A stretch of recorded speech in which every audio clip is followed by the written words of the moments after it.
Teruwan Saranai. Welcome to the first full moon Poya Dhamma session for 2022, and warmest wishes in Dhamma to everyone for the new year. The subject for our Dhamma session today is Sukhasomanassa, happiness and joy, and we start with the Sukhasomanassa Sutta, which is in Anguttara Nikaya, chapter 6, discourse number 78. We'll begin with our usual tips and reminders so we get the most out of our Dhamma session today. Then we'll introduce the three key suttas, one of which is the Sukhasomanassa Sutta. And by doing so, we'll explore the noble qualities that the Buddha encourages us in order to have abundance of happiness and joy in this life. And the contrast will be looking at the worldly qualities to really see the distinction between what is conventional happiness and what leads to the more supreme happiness. Then we'll look at a summary of the 12 qualities in total, the pairings that are given in these suttas, and the insight pathways. So we'll run through briefly what these qualities are, and then we'll deep dive into the qualities and the pairings. So there are 6 qualities resulting in happiness and joy and leading to realizing Nibbana. And the other 6 qualities lead to regret, not a good death, and lead to the continued existence in samsara. And then lastly, we'll contemplate and work with these qualities and see how can we deepen our understanding of these qualities. What can we meditate in terms of these qualities, and how can we put them into practice? And then at the end, some questions and answers.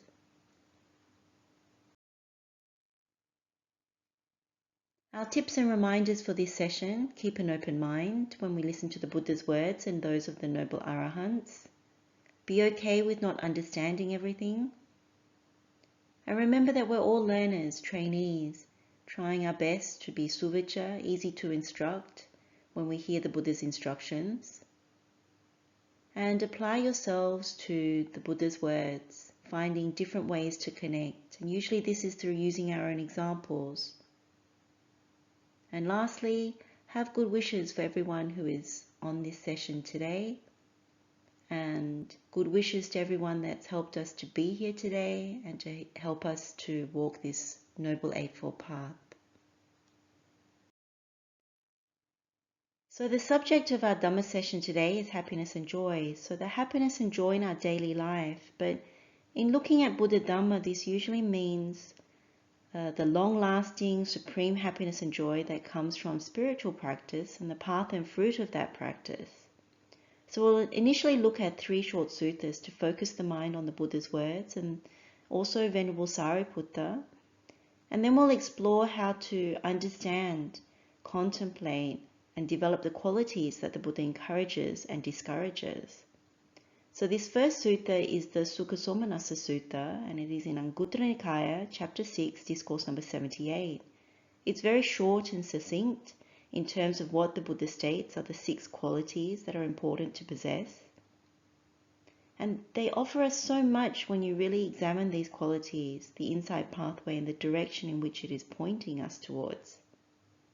So the Buddha says, Bhikkhus, possessing 6 qualities, a bhikkhu abounds in happiness and joy in this very life, and he has laid the groundwork for the destruction of the taints.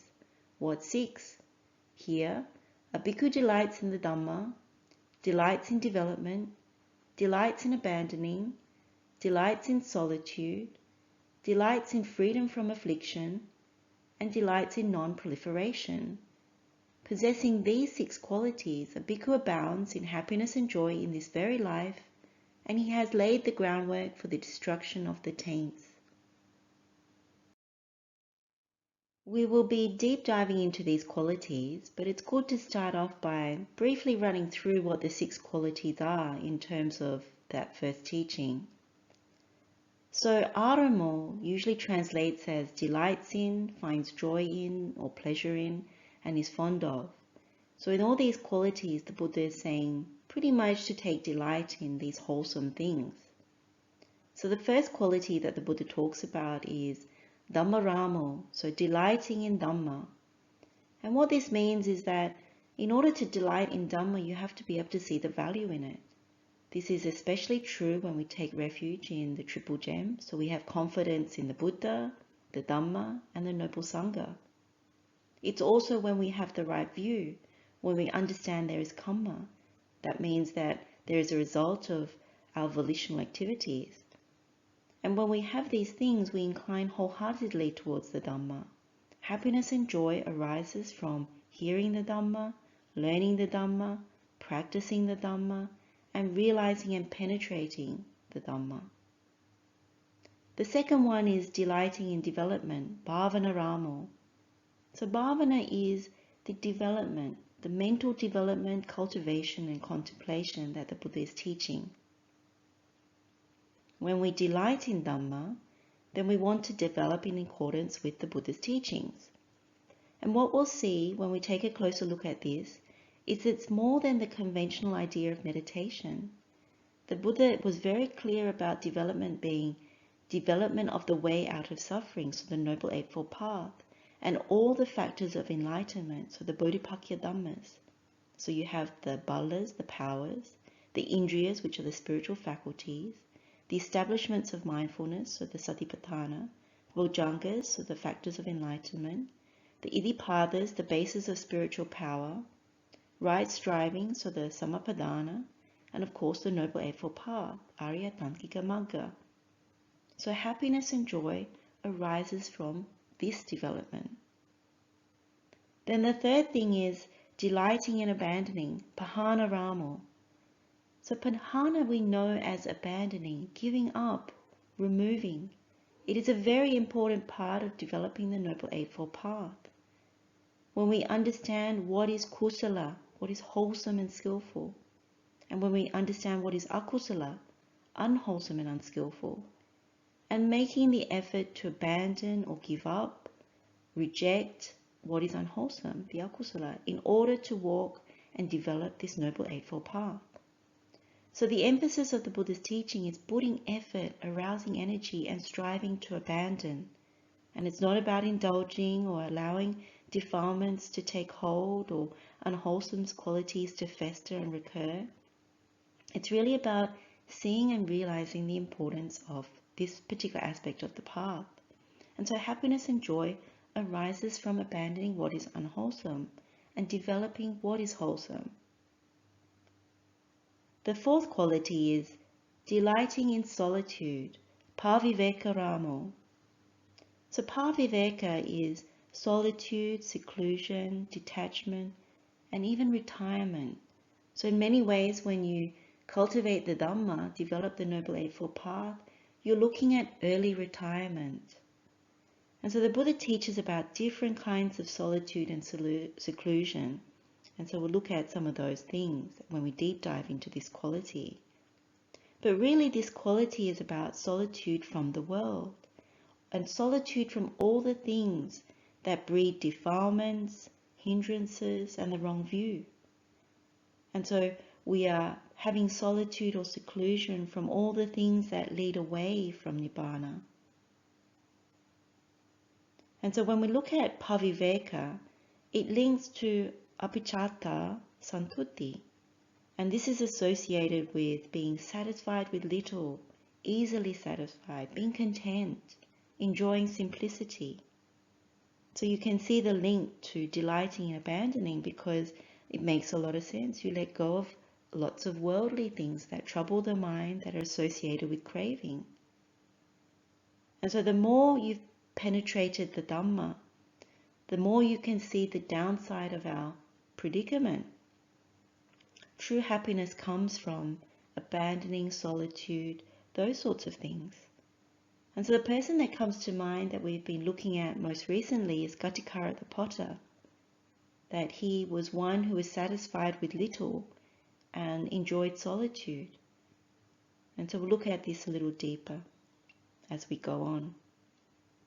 The fifth quality is delighting in freedom from affliction, abhyapaja ramo. So abhyapaja is freedom from affliction, free of aversion or ill will, or non-affliction, non-distress, free of suffering or pain, without oppression or misery. And we often see abhyapaja together with avera, so free of hostility or enmity. And this is what we see in the suttas, and it's usually in reference to the Brahmaviharas or the divine abodes. So when you truly know and see the truth about our predicament, it becomes easy to take solitude and to cultivate this kind of quality that makes the mind happy and joyful, rather than the one that makes it unhappy, pained, or full of affliction. And then the last quality that the Buddha talks about is delighting in non-proliferation, nipapancharamo. So papancha is usually a challenging word to translate, and therefore so is nipapancha. But what we commonly hear with papancha is that it's proliferation, diffuseness. And we don't connect very well with that. But if you consider that papancha is really about the wrong perceptions, the wrong ideas, and the wrong views, these are the obstacles, impediments, even the illusions that delay the spiritual progress, then it starts to make sense. So then we know that it's the vipalasas, seeing beauty, seeing happiness, seeing me and mine, seeing self, seeing what is lasting as permanent. Then we know that papancha keeps us bound to the world, and so then nipapancha is what frees us from the world. Nipapancha really results in nibbana. No more hindrances, no more delays, no more obstructions, no more illusions. So true happiness is this quality of nipapancha. Now when you put this all together, it's really a wonderful insight pathway, a jnanapada, a knowledge pathway that shows you what brings happiness and joy in this life, and what helps us to lay the groundwork for the destruction of the taints that helps us to realize nibbana. This is what the Buddha means by going upstream, against the worldly stream. If you cultivate these 6 qualities, what you can expect is to realize path and fruit. In the next 2 suttas, Venerable Sariputta talks about 6 qualities that work in a different direction to what we just went through. These qualities go downstream or with the world, the worldly stream. The first sutta is this Bhaddaka Sutta. This is in Anguttara Nikāya, chapter 6, discourse number 14. And Venerable Sariputta addresses the monks and says, "Friends, a bhikkhu passes his time in such a way that he does not have a good death. And how does a bhikkhu pass his time in such a way that he does not have a good death? Here, a bhikkhu delights in activity, takes delight in activity, is devoted to delight in activity. He delights in useless talk, takes delight in useless talk, is devoted to delight in useless talk. He delights in sleep, takes delight in sleep, is devoted to delight in sleep. He delights in company or society, takes delight in company, is devoted to delight in company. Then he delights in association or intimacy, takes delight in association, is devoted to delight in association. He delights in proliferation, takes delight in proliferation, is devoted to proliferation. When a bhikkhu passes the time in such a way, he does not have a good death. This is called a bhikkhu who delights in personal existence, who has not abandoned personal existence to completely make an end of suffering." And then the second sutta that Venerable Sariputta goes on to, which is the very next sutta, the Anutappiya Sutta. It's the same 6 qualities, but the only difference is that he's talking about that a bhikkhu dies with regret. And then he outlines these 6 qualities. And then again he answers at the end by saying, a bhikkhu who delights in personal existence, who has not abandoned personal existence to completely make an end of suffering. Let's look at these 6 qualities that Venerable Sariputta is referring to. These are the qualities that lead to delight in existence, not a good death, regret, and no end to suffering. So the first one is kammaramo, and delighting in activity or work. So kamma is our activities, our actions, our livelihood, work, job, worldly deeds, and it can also refer to business, doing business. What's key about this quality is that it emphasizes doing, keeping busy, distracting, entertaining. And of course, work or doing business is a fundamental part of this.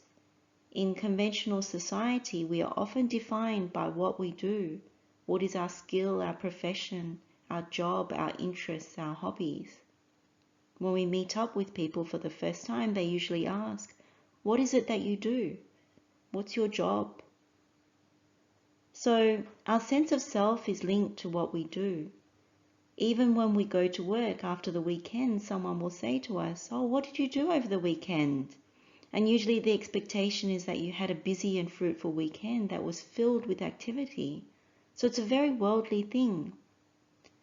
And with this particular quality, it often leads us away from spiritual practice or challenges the priority that we place on spiritual practice.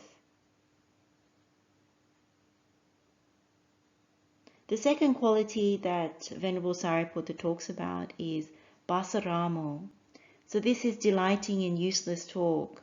Basa is talk or useless talk or unfit talk. And this usually goes with activity and worldly affairs, that we have this kind of talk about the wrong kind of subjects. It reinforces ignorance and delusion, and usually troubles the mind, so it polarizes the mind when we talk about certain subjects. And quite often this kind of talk is driveling, it's unbeneficial towards spiritual practice, but it is the norm in our conventional society. And so when we often define ourselves by the knowledge we have and our understanding behind it, this is usually based on useless talk. And so it covers the mind and hinders it from development in Dhamma. The third quality that Venerable Sariputta talks about is delighting in sleep, niddaramo. Nidda is usually sleep, but this quality is really associated with breeding defilements, hindrances. And the hindrance in particular is dullness and drowsiness. And this is linked, of course, to indolence, laziness, and of course a weak body and mind. So essentially the mind is covered and deluded, and when it is in this way, we're happy to keep indulging in the wrong things, to keep it in that weakened state.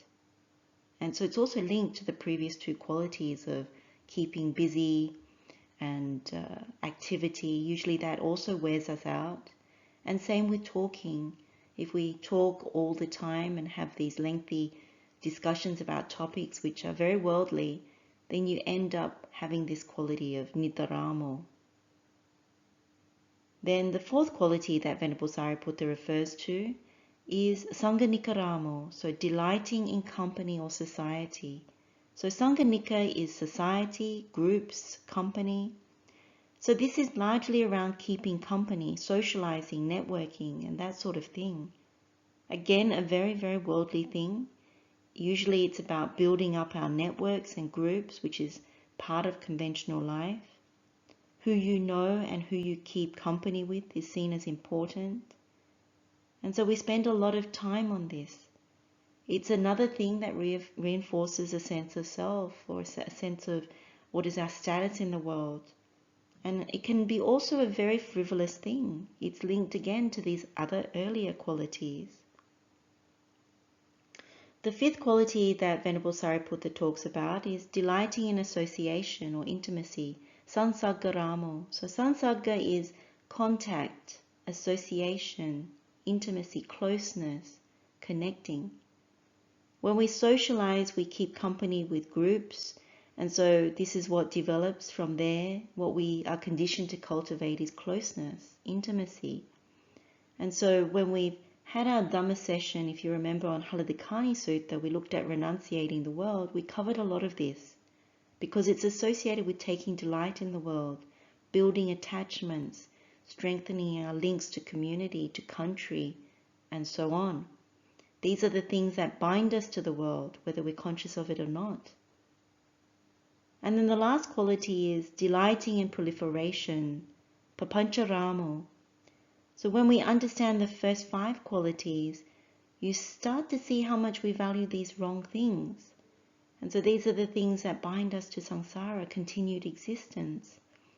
We are hindered by these things because they're largely born of the wrong perceptions, sick perceptions, built on the foundation of wrong view. And much of the proliferation is conditioned. It's driven by the sense of self, of me and mine. It's rooted in greed, hatred, and delusion. And so we continue existence because we crave all these things which are dangerous actually, and we're not seeing the predicament clearly. So even if we're on the Buddha's path, papancha, delighting in proliferation, leads to delay, sabotaging the spiritual path, veering off the Noble Eightfold Path when we delight in all these other things. So what is significant about all these qualities is that it reinforces the sense of self, the atta, what is taken as me and mine, and therefore you value personal existence. So the sense of self has the misconception that it is in control of all these conditions, that through these particular qualities, we think we're invincible, we think we're lasting, we think that we can overcome dukkha, that the fleeting happiness that we get from all these things that we acquire through worldly means, external means, that we're in control. But unfortunately, time and time again, we're proved wrong because we're led by wrong view, and we keep reconstructing over and over, denying that there's a decline in our circumstances, and we deny the fragility of all these constructed conditions. And so what is it that points this out to us? Well, it's old age, sickness and death. And somehow we keep thinking we can beat this. Other thinks that it can do it. And so we carry on with these worldly aspects, and conventionally we accept the wrong view and keep coming back to samsara, to more dukkha. Let's now look at the picture presented by these 12 qualities. So 6 qualities that lead to happiness and joy and lean towards nibbana, and 6 qualities that lead to regret, not a good death, continued existence, and no end to suffering. When you put these qualities into a table, these 12 qualities, you start to see the pairings, and you also see the insight pathway. The left-hand side is our conventional life, what we're conditioned to do, which is follow the worldly path. And what this leads to is really rebirth in samsara. That activity, useless talk, sleep, company, association, delighting in proliferation, all these things are what we conventionally are conditioned to do. Yet, what it tells us is that it just keeps leading to birth and death, birth and death, birth and death. And we are never free of the whole mass of suffering. But if you look on the right-hand side, the Buddha's teaching of the Noble Eightfold Path, about spiritual practice, we look at if you delight in Dhamma, development, abandoning, solitude, non-affliction, non-proliferation, these are the things that lead to happiness and joy, but also ultimately lead to nibbana. So the left-hand side is really, if you talk about it in matrix terms, it's the blue pill, more of the same, staying deluded. The right-hand side, in contrast, is leading to nibbana. It's the red pill that says we seek the truth, we want to wake up, we want to get out of this whole massive suffering, this whole predicament. So what you really want to do is move from the left-hand side to the right-hand side. You either reduce the left-hand side gradually and increase the right-hand side gradually. But ultimately, you want to develop the right-hand side because it will lead to the complete ending of all suffering. Now, if you're new to Dhamma, then this is something that you think, okay, this is what brings more happiness and joy. And so you start to cultivate all the things that Buddha says are on the right-hand side. But if you're already in Dhamma, you're walking or developing the Noble Eightfold Path, then this is really a reminder and an encouragement to say, hey, you're doing what's important. You're doing what the Buddha has instructed, and you're living by the Dhamma. And so it's extremely joyful to know that, and to know in detail how we do that. So it's important to have that kind of aspiration or resolution that when you taste Dhamma directly for yourself, you know that the left-hand side, the worldly part, It gives you fleeting happiness that comes with worldly external things.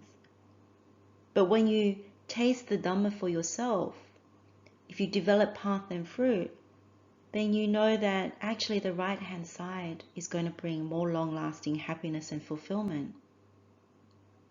And so what's really important is to start to see that. And so in this session, it's either to really start to see that or to be encouraged in seeing it and to continue, keep going in following the Buddha's instructions and deepening the practice.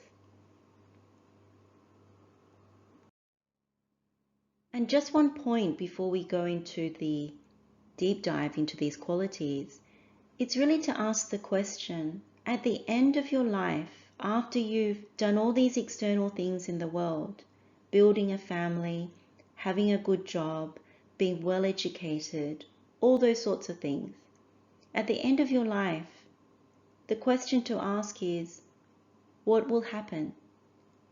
Now, if you focus fully on the left-hand side, the outcome may not be favorable because you might have all the education, all the success, all the gain, honor and praise, and a lovely family and all those things.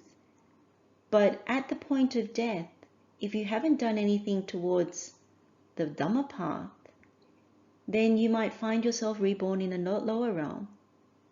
And so what is the purpose of all this activity, all this effort in the world? But if you're someone on the right-hand side and you have followed the Buddha's instruction, you've really seen clearly about our predicament, then you have safety. You may not be reborn into the lower realms. If you have path and fruit, you're not linked to the whole mass of suffering over and over again. And so that's the question that you ask when you look at these qualities. What is it that you want to do with the rest of the remaining life? What is it that's important that will save you from endless suffering?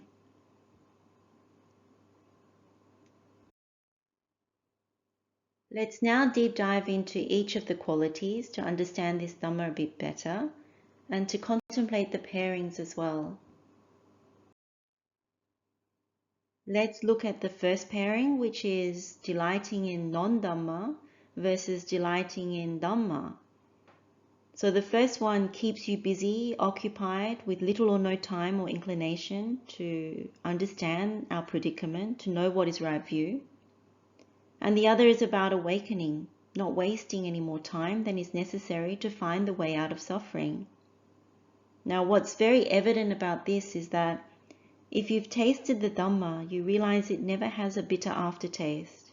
It has the quality of the deathless, that which alleviates suffering. But whatever we do in the world, it's really death-bound. The happiness we can enjoy is fleeting, and we keep ending up in suffering. Let's start by looking at the Dhammānudhammapaṭipanna Sutta. This is Itivutaka number 86. And this is about delighting in Dhamma, Dhammārāma. The Buddha says, when referring to a bhikkhu who practices according to Dhamma, this is the proper way of defining practicing according to Dhamma. When speaking, he speaks only Dhamma, not non-Dhamma. When thinking, he thinks only thoughts of Dhamma, not thoughts of non-Dhamma. By avoiding these two, he lives with equanimity, mindful and clearly comprehending. A bhikkhu enjoying the Dhamma and delighting in the Dhamma, reflecting upon the Dhamma, does not fall from the true Dhamma, whether walking or standing, sitting or lying down. With mind inwardly restrained, he attains to lasting peace. What is most clear about this particular sutta is that one who enjoys Dhamma, delights in Dhamma and reflects upon Dhamma doesn't fall from the true Dhamma. And so we see that practicing in accordance with Dhamma means speaking only Dhamma, not non-Dhamma. Thinking only thoughts of Dhamma, not thoughts of non-Dhamma. So if you follow this, you can expect to live with equanimity, mindfulness, and clear comprehension. And this is what leads to lasting peace. Now, we might be a little shocked that these two things, speaking and thinking only Dhamma, but if you've had the taste of insight or directly experienced the happiness and peace that comes from developing our meditations and developing the Noble Eightfold Path, then you can understand what the Buddha is coming from or what he's talking about. It is non-Dhamma, so this musa mosa Dhamma, whatever is false and deceptive in the world, that is what disturbs us and brings trouble to the mind. And if we truly know and see that, then it becomes easier to practice in accordance with the Dhamma. But you really need to see the value and benefit of Dhamma, not non-Dhamma. So when you haven't experienced that taste of Dhamma, which is the case for the majority of the world, then you always raise non-Dhamma over Buddha Dhamma. You always raise whatever it is you're doing in the world as being more important. And so you put more time to that, give more priority to it. We have one of the sayings of the Buddha that is particularly helpful to us from Dhammapada verse number 364. And it's in reference to a venerable called Dhammārāma. At the time, the Buddha was staying at Jetavana Monastery, and the Dhammapada commentary tells us that the Sangha learned that the Buddha would realize parinibbana, so he would pass away in about 4 months' time. And so most of the bhikkhus who hadn't attained any path and fruit were very depressed. They were at a loss and they didn't know what to do. And so what they did was they stayed close to the Buddha and hardly left his side. But there was this bhikkhu named Dhammārāma, and he didn't do the same thing. He kept to himself and didn't even go near the Buddha. He had this intention, which was to strive most ardently towards attaining arahantship before the passing away of the Buddha. And so what he did was he applied great effort to his meditation and practice. And the other bhikkhus, they didn't understand his attitude or even his noble intention, and they misunderstood his behavior. And so as a result of that, they took Dhammārāmattheravatthu to the Buddha, and they said to the Blessed One, "Venerable Sir, this bhikkhu does not seem to have any affection or regard or reverence for you. He has been staying by himself, while all the time other bhikkhus are staying close to yourself, Venerable." And then the other bhikkhus had said everything that they wanted to say. So Venerable Dhammārāma respectfully explained to the Buddha that he didn't come to see the Buddha, but instead he was striving in his meditation and practice to attain arahantship. And the Buddha was very pleased with his explanation and also with the conduct of Venerable Dhammārāma. And he said to him, "My son, Dhammārāma, you have done very well. A bhikkhu who honors and respects me should act like you. Those who made offerings of flower, scents, and incense to me are not really paying me homage. Only those who practice the Dhamma are the ones who truly pay homage to me." And then the Buddha uttered the verse, "Delighting in the Dhamma, devoted in the Dhamma, contemplating the Dhamma, a bhikkhu who remembers the Dhamma doesn't fall from the true Dhamma." And at the end of the teaching, Dhammārāmattheravatthu attained arahantship. So through this example of Dhammārāmattheravatthu, we see how valuable it can be in delighting in Dhamma. We also see how important it is to practice the Dhamma, not just talk about it, not just listen to it, but to actually practice it, because that is how we honor and respect the Buddha. We also have King Sila Sutta, which is in Sutta Nipata, Chapter 2, Discourse number 9. And Venerable Sariputta asked the Buddha the question, having what good behavior, having what sort of conduct, fostering what kind of actions can a person be properly settled and attain the highest goal? And the Buddha answers with an explanation of different attitudes and behaviors that help a person to realize Nibbana. Now, we won't go through the whole sutta, but if we just reference where Buddha talks about delighting in Dhamma, delighting with the Dhamma, and being firm in the Dhamma, knowing how to judge the Dhamma, the Buddha says one should not engage in talk that corrupts the Dhamma, but should be guided by genuine, well-spoken words. And so what we understand from that is that when we focus particularly on the wise words of the Buddha, we won't corrupt the Dhamma. In that way we are delighting in the Dhamma. And if we talk only of the Buddha's words and how we understand them, how we practice them, that is also something that is associated with delighting in the Dhamma. And then at the end of his explanation, the Buddha ends with, those who delight in Dhamma taught by the Noble Ones are unsurpassed in speech, mind and action. Being settled in peace, gentleness and concentration, they have reached the core of learning and wisdom. And so what the Buddha is referencing here is that if you delight in Dhamma, then of course you're delighting in dasakusala. So you have upright speech, mental action and bodily action. And when you concentrate and practice the Dhamma, then you've reached the core of learning, bahusutta, and also wisdom. So we know that bahusutta is really around both learning the Dhamma, memorizing it, but also practicing it and penetrating it. And also from that point, the wisdom arises, develops and grows. So there's much goodness and results that come with delighting in Dhamma. In contrast to the delight in Dhamma, we have the delight in activity, kammaramo. So this quality is really delighting in activity, means delighting in the world. So we have this sutta, the Parihana Sutta, which is very good when it comes to Seika training, because in Itivutika, Discourse number 79, the Buddha emphasizes 3 things that lead to falling away of a trainee. And one of them is this delighting in activity, taking delight in activity and devoting to delight in activity. And the other 2 are useless talk and sleep, which we'll go into more as we look at the pairings. But what the Buddha says is that if you delight in these things, which includes the delight in activity, in work, then you're never able to attain enlightenment, which is supreme. And so what he recommends is to restrict one's duties, one's activities. So how we can understand this is that if we're highly conditioned, as most of us are, if we value the importance of doing something, keeping busy, whether it's work or leisure, then this is what is about delighting in activity.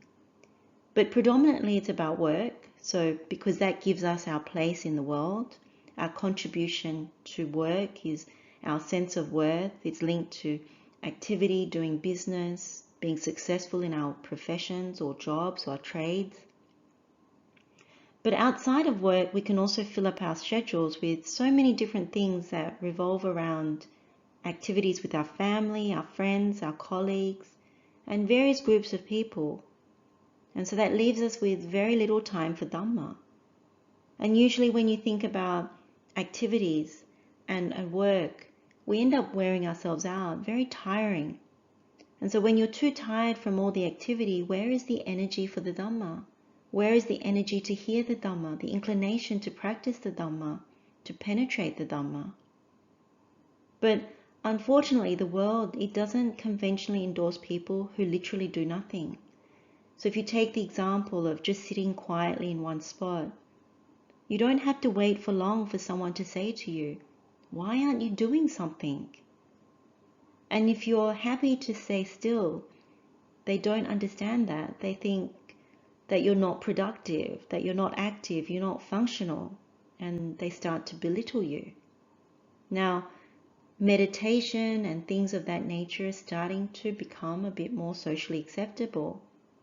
But still, if you predominantly do nothing in terms of how it is perceived, but you are contemplating, you're practicing, you are having more peace, it is actually something that is not seen as a favorable thing.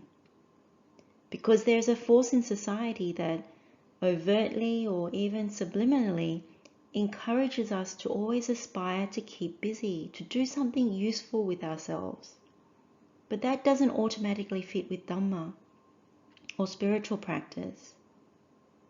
So, although there may be some acceptance or tolerance for spiritual practice, deep down there's a discomfort around seeing someone who's delighting in sitting still, delighting in turning away from the world and seeking happiness inwardly and not outwardly.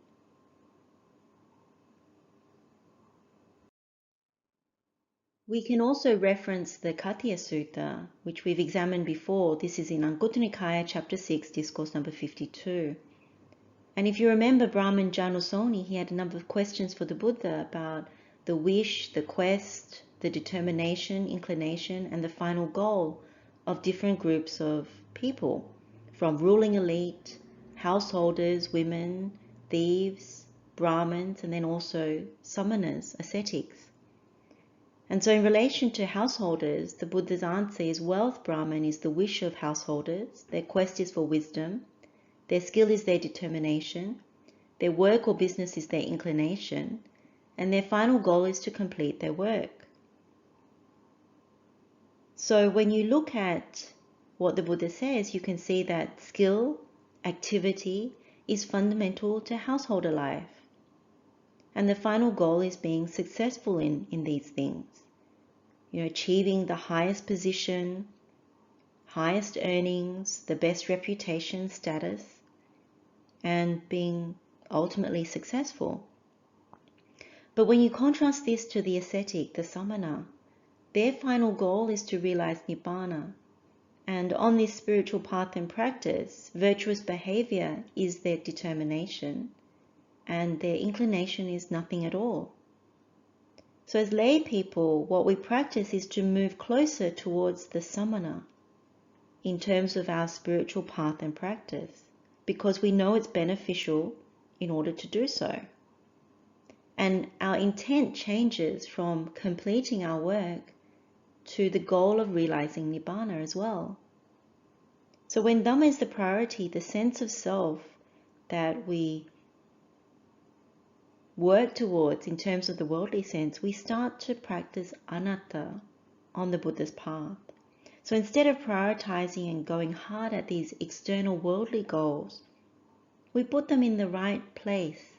We balance it out because we don't want to reinforce something that is only going to bring us back for more suffering. So it's very good to contemplate where you stand on this, because as householders we can be very conflicted when it comes to what are our priorities. And if we don't clarify and if we don't look at it, then we can be driven in a particular direction despite having spiritual practice. So even when it comes to trying to balance, it becomes very, very difficult.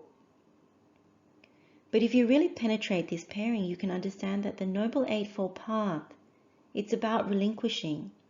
It's about uprooting greed, hatred, and delusion. It's about the supramundane, skillful livelihood, about giving up living with greed. Greed that comes with gain, worldly, material things. And so it's very good to understand how kamaramo is something that blocks the spiritual path. But once you start to see it, then you reprioritize, balance, and you also work with your conditions.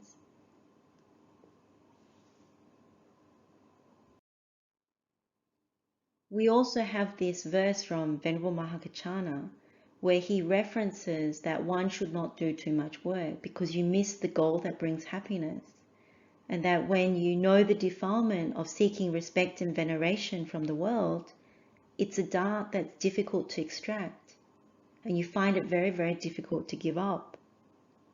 So what he's really encouraging us is that don't get so intoxicated with material gain, acceptance, praise, honor, all the fleeting trappings that comes with our jobs, our activities, our relative success or status in the world. Because the mind is filled with skills and knowledge about worldly activities and our career, but it's cluttered and dense, and so there's no or little room for Dhamma.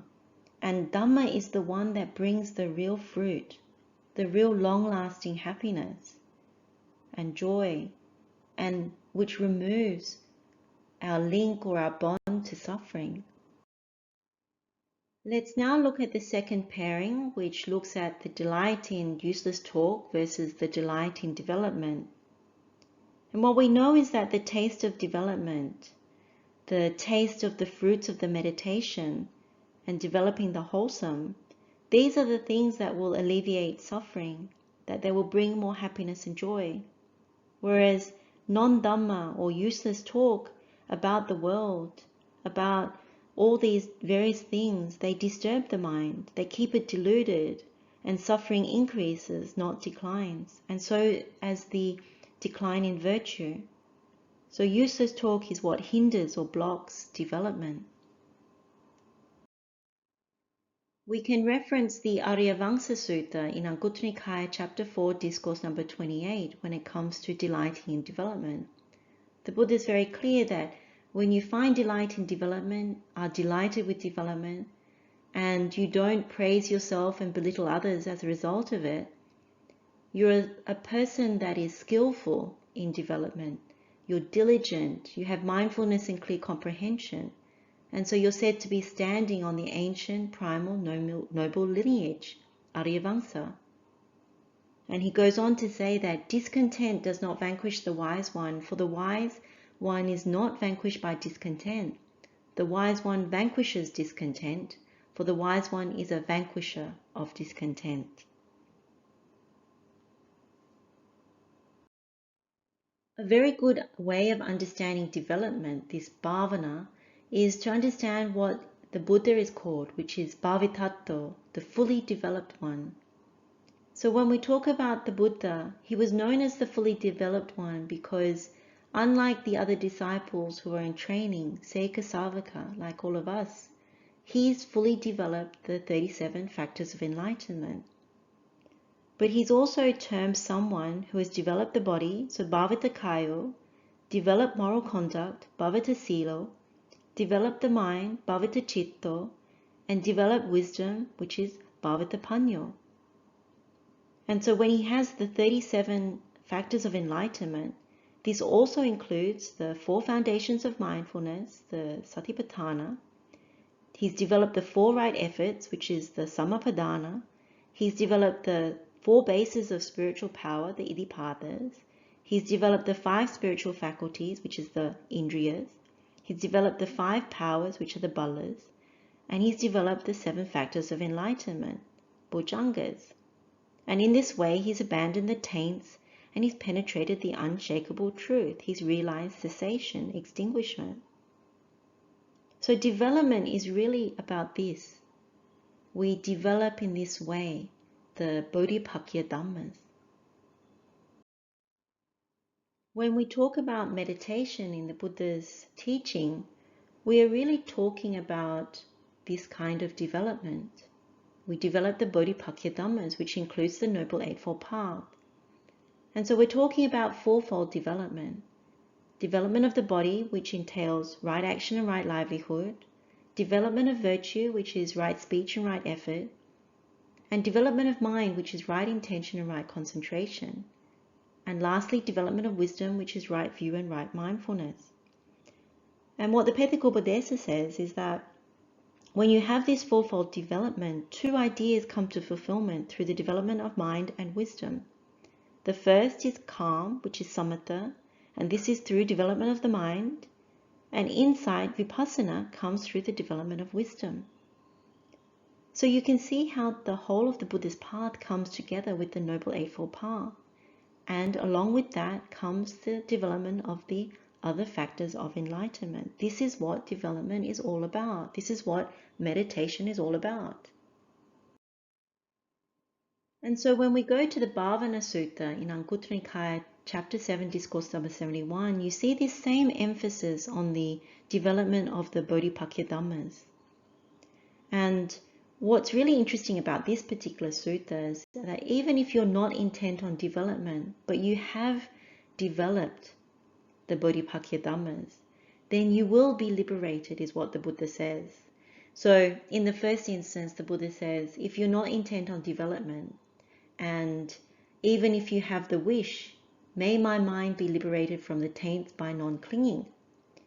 And you don't achieve that. And the Buddha says you don't achieve it because you lack development. You lack these development of mindfulness, right striving, bases of spiritual power, spiritual faculties, powers, bojjhangas, and then also the Noble Eightfold Path. But when you are intent on development, but even if you don't have the wish towards liberation, and state in your mind, may my mind be liberated from taints by non-clinging. But you have the intent, and because you actually do the work, the practice of Dhamma, the development of these Bodhipakya Dhammas, then you will be liberated. And so there's something very wonderful in knowing that even if you don't have the wish, but you have the intent on development, this is something that is very powerful for us to make progress and to even fulfill our intent. Now, one of the blocks to development is when you delight in useless talk, basaramo. And again, we turn to this Parihana Sutta, and it says that if one delights in useless talk, takes delight in useless talk, is devoted to delight in useless talk, then it leads to the falling away of a learner bhikkhu. So someone who is in training, these are the things that obstruct the path. And the Buddha goes on to say that you never attain enlightenment, which is supreme. So what we can see from this is that it's very important to see useless talk as leading to decline, and very important to abandon such talk if we want to fulfill and make progress on the spiritual path. We get some guidance from the Buddha when it comes to useless talk, pointless talk, or wrong talk. Buddha also terms this tiracana kata. And tiracana literally means animal talk, but it can be translated as lesser talk, wrong talk, pointless talk, or useless talk. So in the Tiracana Kata Sutta, which is Samyutta Nikaya, chapter 56, discourse number 10, the Buddha says, bhikkhus, do not engage in various kinds of pointless talk, that is, talk about kings, thieves, and ministers of state, talk about armies, dangers, and wars, talk about food, drink, garments, and beds, talk about garlands and scents, talk about relatives, vehicles, villages, towns, cities, and countries, talk about women and talk about heroes, street talk and talk by the well, talk about those departed in days gone by, rambling chit-chat, gossip, speculation about the origin of the world and about the origin of the ocean, talk about coming to this or that existence. For what reason? Because this talk is unbeneficial, irrelevant to the fundamentals of the spiritual life, and does not lead to revulsion, to dispassion, to cessation, to peace, to direct knowledge, to enlightenment, to nibbana. When you talk, bhikkhus, you should talk about this is suffering, you should talk about this is the origin of suffering, you should talk about this is the cessation of suffering, you should talk about this is the way leading to the cessation of suffering. For what reason? Because it is beneficial and relevant to the fundamentals of the spiritual life, and leads to revulsion, dispassion, cessation, peace, direct knowledge, and enlightenment to nibbana. So for most of us, when we look at this list, we think, wow, that is a lot of the things that we talk about on a daily basis. So it's actually quite confronting when you see this list, because it's almost like you say, what is there to talk about? But I think that is the point about what the Buddha is saying, that most of what we talk about is not beneficial and it's not helpful to the spiritual life. It doesn't lead us away from the world towards Nibbana. Instead, it makes us delight in the world. And that's the point of this. And when you sit to meditate, what you notice is if the mind has been talking out loud with various people about these topics, or even in mental chatter about these specific topics, then when you sit to meditate or you do walking meditation, the mind is imbued, intoxicated with these things and troubled by them. And so you need to spend a lot of time purifying the mind before you can get it to concentrate. So you find that you need to do more of the Vatupama Sutta or Anumana Sutta meditation or Anangana Sutta, Saleka Sutta in order to clean the mind, because it has all this clutter and density about all these frivolous things. So when we spend time, for example, today talking about Dhamma, this is things that really help us to concentrate the mind when we go to sit to meditate. These are the things that are the ingredients that lead towards Nibbana and not delighting in the world.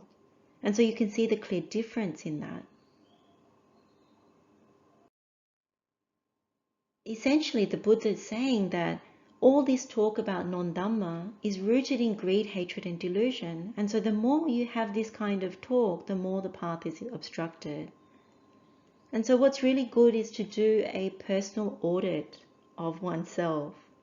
Because when the Buddha encourages only talk that is useful and beneficial, he's talking about talk that leads to liberation, to the ending of all suffering. So we really need to look at how much non-Dhamma we cultivate in our life. And so a way to do that is to self-examine and audit ourselves. And so what you have on this slide is just a simple tool, a skillful means, so that you can acknowledge where we go wrong with speech. Because normally what we do is we deceive ourselves by saying, oh, it's not too much, I only talk a little bit. But when you start to monitor and record it for skillful means, not to beat ourselves up, but just simply for skillful means, to show some evidence to the mind, then you really start to notice how much you do, because you look at the ticks in the box and you realize, oh, that's what it is. And if you monitor it over time with the intent to reduce the tirachanakata, the wrong kind of talk, then you start to notice it go down, which is very encouraging. Now, what you might see as you start to track it is you might to notice shame come in, because you realize, oh, I've got so much and I need to work on that. I need to abandon this. And also when you do your meditation, you start to see the correlation between this kind of useless talk and the amount of purifying you need to even do your meditation, and how difficult it is to concentrate the mind. When you see that, it lends itself to wanting to abandon this kind of talk. You might also see the roots of greed, hatred, and delusion, particularly if people are coming to the mind a lot, you've been talking a lot about people, too interested in people, then when you go to sit to do your meditation, it's really around greed, hatred, and delusion about these people. And then what you notice from that is you see the wrong perceptions, the wrong thoughts, the wrong views that are embedded within this kind of talk. And so you can work with that. It's very helpful. And so this is just something that one can do in order to reduce that, because otherwise it's very difficult to develop. Useless talk is very much a block to development, as is also too much work, too much other unwholesome things. And essentially one thing to always remember is that tirachanakata, it is very much rooted in frivolous talk. And what do we know about frivolous talk? It's rooted in delusion. And so when we keep doing this kind of talk, it increases delusion. And that is not what we want on the spiritual path. We also have this story from the Dhammapada, a saying of the Buddha. And this is the story of Tambadadika. And it's in Dhammapada verse 100. At the time the Buddha was residing at Jetavana Monastery. And the commentary to the Dhammapada tells us that Tambadadika had just retired from serving as the king's executioner of thieves for 55 years. So one day he was preparing kenda or rice porridge at his house, and he went to the river to bathe, expecting to eat the rice porridge on his return.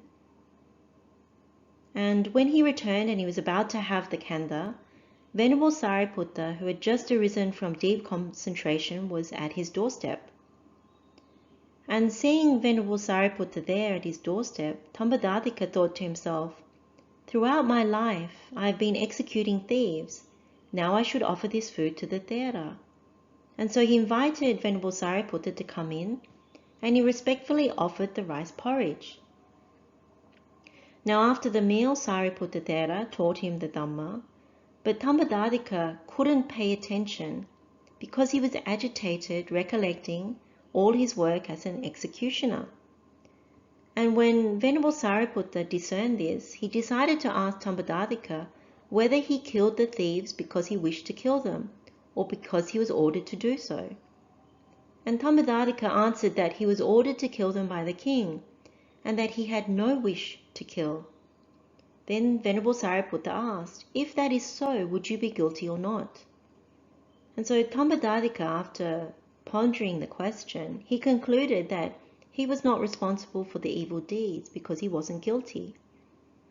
And so after that, he was able to calm his mind down, and he requested Venerable Sariputta to continue with his teaching. And so he listened wisely, contemplating the Dhamma. So he had Yoniso Manasikara. And he came very close to attaining stream entry, but he only reached as far as Anuloma Jnana, which is developing insight in conformity knowledge. So his knowledge that was aligned to the Buddha's teachings. So after the teaching, Dhammadadika accompanied Venerable Sariputta for some of the distance, and then he returned home. But on his way home, he was killed by a cow, which is something very common in the Buddha's stories. So when the Buddha came to the congregation of the Sangha in the evening, they informed him of the death of Dhammadadika, and they wanted to know where he was reborn. So the Buddha told them that although Dhammadadika had committed a lot of killing, unwholesome actions throughout his life, but because he comprehended the Dhamma after hearing it from Venerable Sariputta, and that he had attained this Anuloma Jnana before he died, he was reborn in the Tusita Deva realm, so one of the sensual Deva realms. The bhikkhus, when they heard this from the Buddha, they thought, how is it possible for someone who did so much killing, after listening to the Dhamma just once, how could it be of such benefit? And the Buddha said to them that the length of a discourse is of no consequence, because it's only one word of truth that can produce a benefit. And so then he said this verse, better than 1,000 useless words is one useful word, which on hearing it one is calmed. And so from this story, this verse, we are very encouraged towards leaning towards the Dhamma to safeguard ourselves. That's the first thing. And the second thing is to realize that when we talk to each other, the more useful words we say, the better it is. Or if we must say something, to say only one useful word and to really not say any of those other ones, particularly if we want to encourage each other on the path. Because this story of Dhammadadika is a very heartfelt one.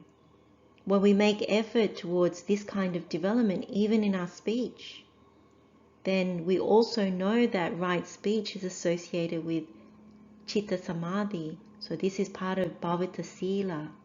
Bhavita Sila means right effort towards right speech. Then you get the Chitta Samadhi.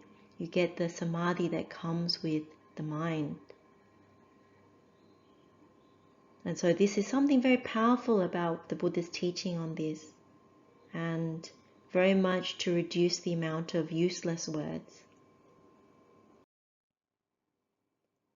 We now come to the third pairing, which is the pairing about delighting in sleep versus delighting in abandoning. Now, as we said earlier, this pairing is largely about effort, about arousing energy in order to actively abandon what is arisen and unwholesome, so the akusala, and to develop and protect what is wholesome, kusala. And what we'll see is that when you delight in sleep, you're delighting in sloth and torpor, dullness and drowsiness.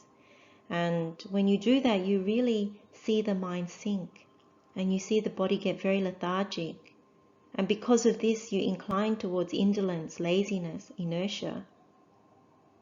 And so what's really not good about that is you become happy to be in that kind of state, lolling about, indulging in things that keep you dull and drowsy, things that are rooted in greed, hatred, and delusion. And so you're quite far away from the effort to abandon akusala, to abandon the defilements and hindrances, when you allow the sleepiness to take hold. And this can also be in meditation, where you start to delight in very dull states, which is not the same as what the Buddha says about the mind that is purified and bright, the mind that has abandoned. And when you taste it, this is when you understand. And I think the best example is really doing a meditation such as the Vatupama Sutta, that people often think you don't need to abandon, But when you do the Vatupama Sutta and you abandon all those mental stains, what you notice is the luminosity of the mind, the happiness in the mind. And you see what the Buddha is really talking about when he talks about abandoning. So it's very different from when, if you meditate but don't follow an insight pathway such as Vatupama, the mind starts to sink down even in meditation. It goes into dullness.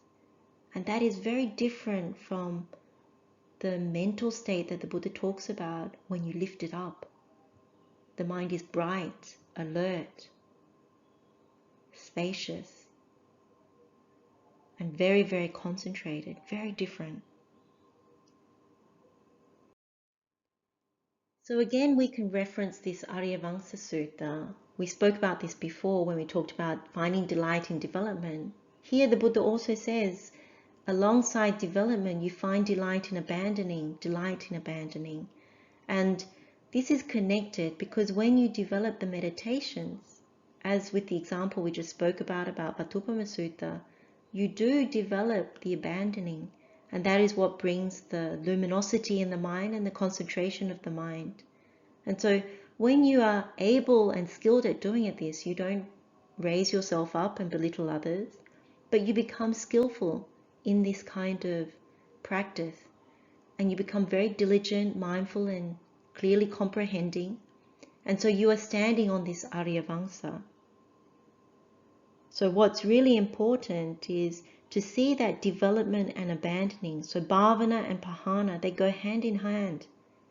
And what we confirm is that active effort and abandoning is a huge part of what we call meditation and what the Buddha calls development.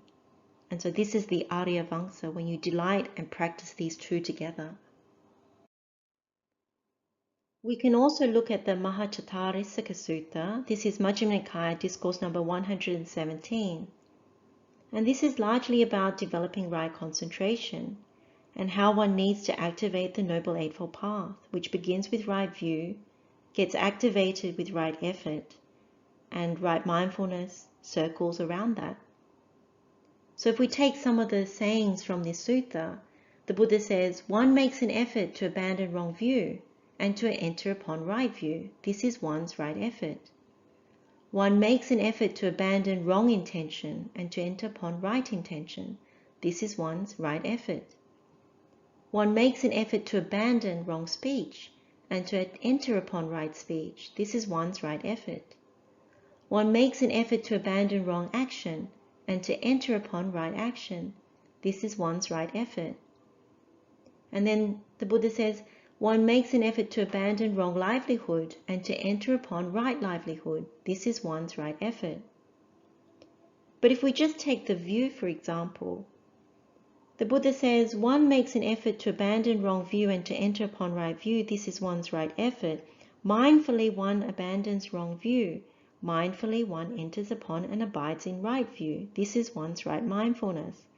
Thus, these three states run and circle around right view. That is right view, right effort, right mindfulness. So what we see throughout is that right view, right effort, right mindfulness, they work together to activate the Noble Eightfold Path, all aspects of the Noble Eightfold Path.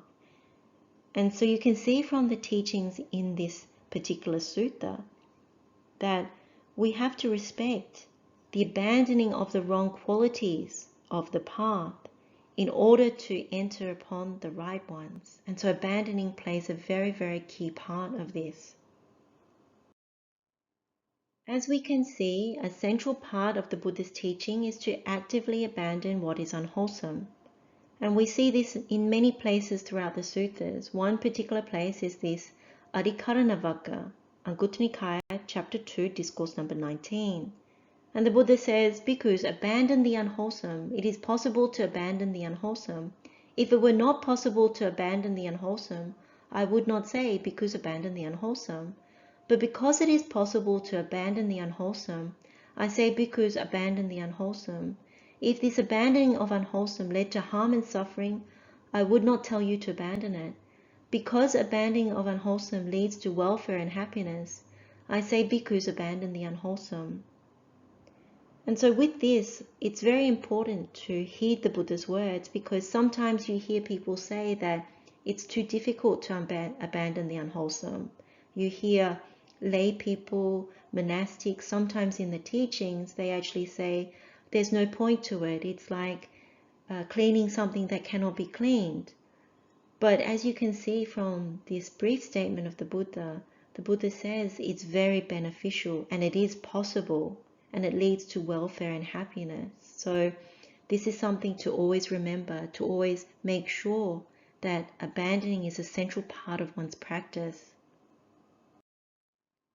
What we find is that most of our sutta meditations are about self-examination and abandoning. So if you think about the suttas we've already mentioned, Anumana Sutta, Vatupama Sutta, Anangana Sutta, Saleka Sutta, even Karaniya Metta Sutta, and many more, even Silavanta Sutta, it's always about something that we have to abandon in order to then cultivate and develop the wholesome. So always remember that. But when it comes to making this active effort to abandon, there are particular words that the Buddha uses. So this is just one example when Buddha is talking about not tolerating arisen sensual thoughts, or arisen thoughts of ill will, or arisen thoughts of harming. What he says are these words: one must abandon it, dispel it, terminate it, and obliterate it. So if we look at these words, the first word when it comes to unwholesome states is nadivasati, so not tolerate it. So this can also mean do not endure it, do not wait for it. And then the second word is pajahati, which means abandon it. So when you abandon it, this is the same as giving it up, renouncing it. The third word is vinodati, by dispelling it. So this is also driving it out, removing it. And then the fifth word is bhyanti karoti, which means terminate it, which means fully getting rid of it, abolishing it, again removing it. And then the last term is anubhavam gameti, obliterating it. So this means it's utter cessation, making it go away, sending it to complete destruction. So when you take these Pali words and translate them, you know that every time the Buddha has this same sequence, nadivasati, pajahati, vinodati, bhyanti karoti, anubhavam gameti, it means you go very, very hard at getting rid of these defilements, at these unwholesome states. They can be perceptions, they can be thoughts, they can be views, wrong views. So there is no sitting back and relaxing with unwholesome states. There's no simple observing or accepting them, waiting for them to pass. Instead, it's the complete opposite. You drive them out, you're quick to abandon them, you remove them, you completely destroy them. If we revisit the Parihana Sutta again, where we talked about delighting in activity, useless talk and sleep, individually and together they weaken the mind and enable it to sink down, tire, and remain deluded. So the Buddha is saying when you delight in sleep, take delight in sleep, are devoted to delight in sleep, you decline as a trainee or a learner.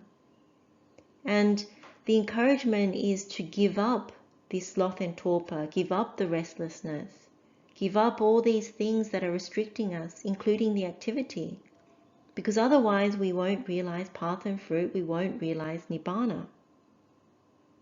So sleep and hindrances, as we said, they're associated with working against delighting in Dhamma. They block the development of the way out of dukkha. They block the Noble Eightfold Path. And they go against the effort to abandon. You're in a dull state, a weakened state in body and mind. And so you don't incline towards abandoning. Instead, you indulge. You indulge in laziness, in continuing in this dull state. It's the opposite of having energy.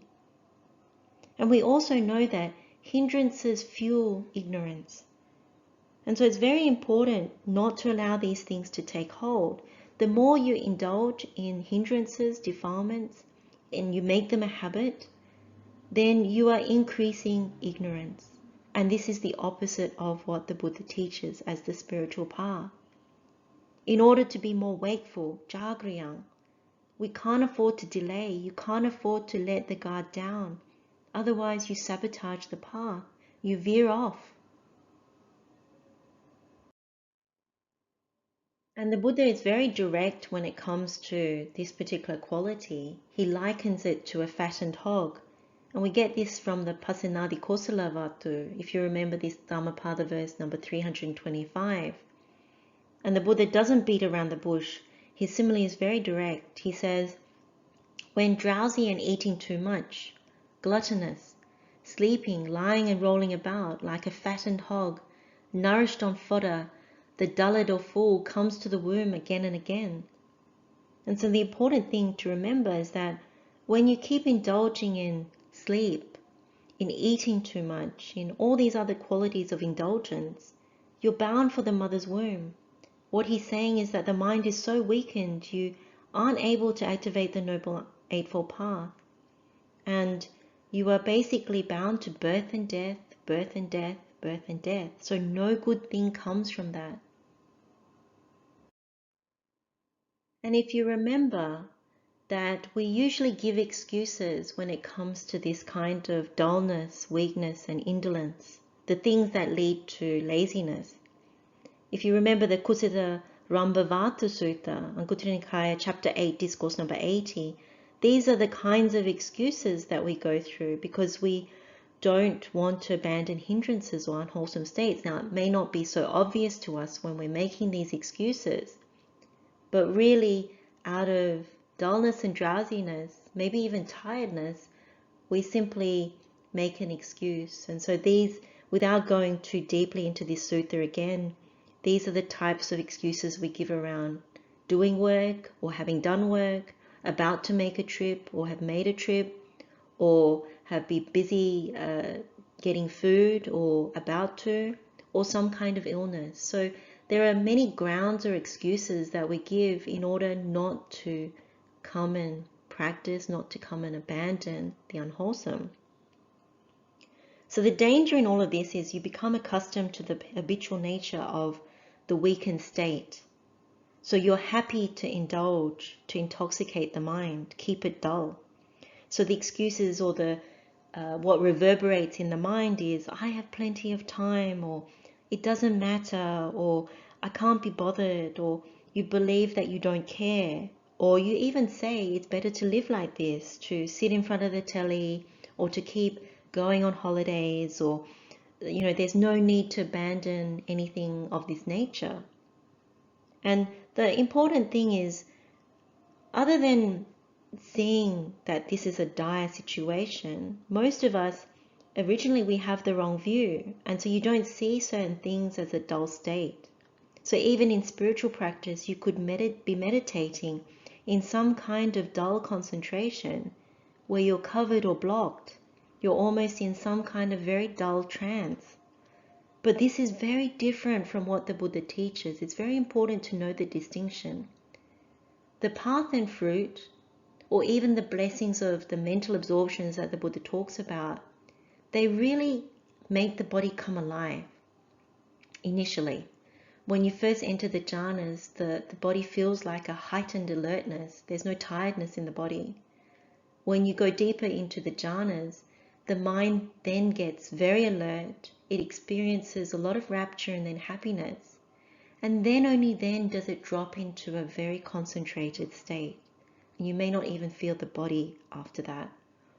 But there's a distinct difference between meditating with dull samadhi, which is not really a teaching of the Buddha, versus when you have the real luminosity and brightness, spaciousness, very highly concentrated state of the Buddha's meditations. So it's very good to know the distinction, because the initial one, where it's dull samadhi, is actually more leaning towards dullness, drowsiness, and sleepiness. It is not what activates the Noble Eightfold Path. And one additional simile to really help us to actively abandon unwholesome states, particularly after self-examination, is this simile that the Buddha gives in the Saccitha Sutta, Anguttara Nikaya, Chapter 10, Discourse number 51. This same simile is also applied elsewhere, but it's one that when your clothes or your head has caught fire, you would put extraordinary desire, effort, zeal, enthusiasm, perseverance, mindfulness, and clear comprehension to extinguish the fire on your clothes or your head. So this is the same example that you would do if there are unwholesome qualities or states in the mind. So the examples that the Buddha gives is if you're given to covetousness, to ill will, to dullness and drowsiness, to doubt, to restlessness. If one is angry, defiled in the mind, agitated in the body, lazy and unconcentrated, then this is what you do. You react as if your head's on fire or your clothes are on fire. And what do you do when that happens? You immediately put it out. You immediately rush to find a way to put it out. And so this is the example that the Buddha gives. It's very powerful because we can use it to overcome unwholesome states. You don't sit back and wait for it to just burn or to go out by itself. You actually make active effort. And so this is the kind of effort we make to dispel unwholesome states of any kind, and what we put effort towards in terms of developing the Noble Eightfold Path. We can now look at the fourth pairing, and it's always easier when you've tasted the sweetness of solitude over worldly socializing and keeping company to actually really know this. So this is the fourth pairing, the pairing of delighting in company versus the delighting in solitude. Now, if you do know the sweetness of solitude, then you see how much dukkha we actually generate from keeping company. It's really the fertile ground for the breeding of defilements. The defilements such as envy, competition, conceit, negligence, all of those things.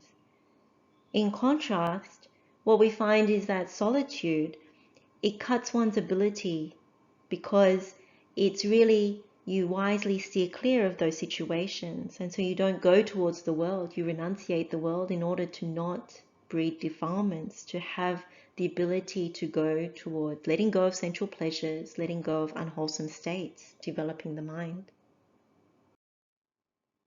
In the Bhaddaka Sutta, Itivutika, Discourse number 38, the Buddha says, the Tathagata bhikkhus is one who delights in and enjoys solitude. As the Tathagata delights in and enjoys solitude, this thought often occurs to him, what is unwholesome has been abandoned. And then he goes on to say, bhikkhus, you too must live delighting and enjoying solitude. As you so live, this thought will often occur to you. What is unwholesome? What has not been abandoned? What have we abandoned?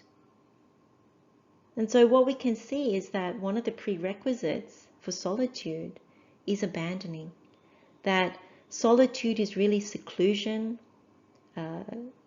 detachment from unwholesome states, even from sensual pleasures that lead to unwholesome states, and anything that blocks the noble path. So when you see that you abandon all these things, you realize that you can actually delight in solitude. And the Buddha actually talks about different kinds of solitude, more than just the obvious physical or bodily solitude. The next two suttas are different aspects to the Buddha's teaching on solitude, and there are more than this, but these are the two that we can look at for this session. And they're very helpful to contemplate because it helps us to understand why the Buddha speaks so highly about solitude or seclusion. So the first one is in reference to Venerable Sariputta and what he says about the Bhaddaka Sutta Nidesa. And this is in the Mahanidesa. And he talks about three kinds of solitude. Bodily solitude, which is Kaya Viveka, mental solitude, which is Chitta Viveka, and solitude from the acquisitions, which is Upadhi Viveka. So when it comes to Kaya Viveka, this bodily solitude, it's the most obvious. It's when you find seclusion in a suitable place. And so you go alone, you stand alone, you sit alone, you sleep alone. So all four postures, you're alone. When it comes to Chitta Viveka, this mental solitude, really what this is the jhanas, because it's the jhanas, the mental absorptions, because you are free of the defilements and hindrances. It's only when you enter the first jhana that you are free of them. So this is the mental solitude. And the solitude from the acquisitions is giving up defilements, giving up the aggregates. So you see the aggregates for what they are, you don't cling to them. And also the volitional activities which are the sankharas, because you understand that they always disintegrate, they're all conditioned and constructed. And so when you have solitude in this respect, what the Venerable Sariputta says is bodily solitude is for those who have solitude in the body, who delight in renunciation. Mental solitude is for those with purified minds, who have attained supreme cleansing. And solitude from the acquisitions is for those persons without acquisitions, who have reached the end of volitional activities. So we know that when you come to the end of solitude from all acquisitions, you are actually an arahant. And the second sutta we can reference is the Bhaddaka Sutta, and it's good to contemplate this in your own time. But the Buddha really talks about 3 different kinds of solitude again. And this one is, a bhikkhu is virtuous. He has abandoned immorality and remains secluded from it. 2, he holds right view. He has abandoned wrong view and remains secluded from it. And thirdly, one whose taints are destroyed. He has abandoned the taints, remains secluded from them.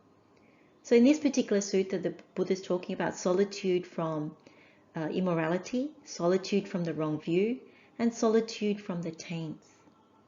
And he gives a simile of cultivation of a hill rice.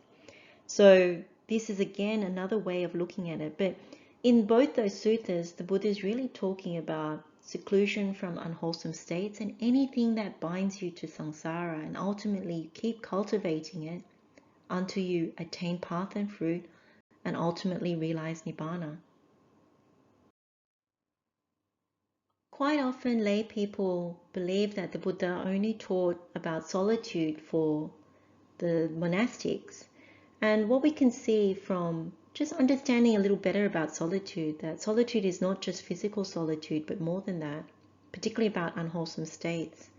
But also the Buddha in the suttas, he does recommend solitude for lay people. So we have this one particular sutta that we'll talk about today. It's the Piti Sutta. It's in Anguttara Nikāya, chapter 5, discourse number 176. And the Buddha gives advice to Anutappiya and 500 lay followers who are in his retinue. And he says to them, householders, you have presented robes, alms, food, lodgings, and medicines and provisions for the sick to the Sangha of bhikkhus.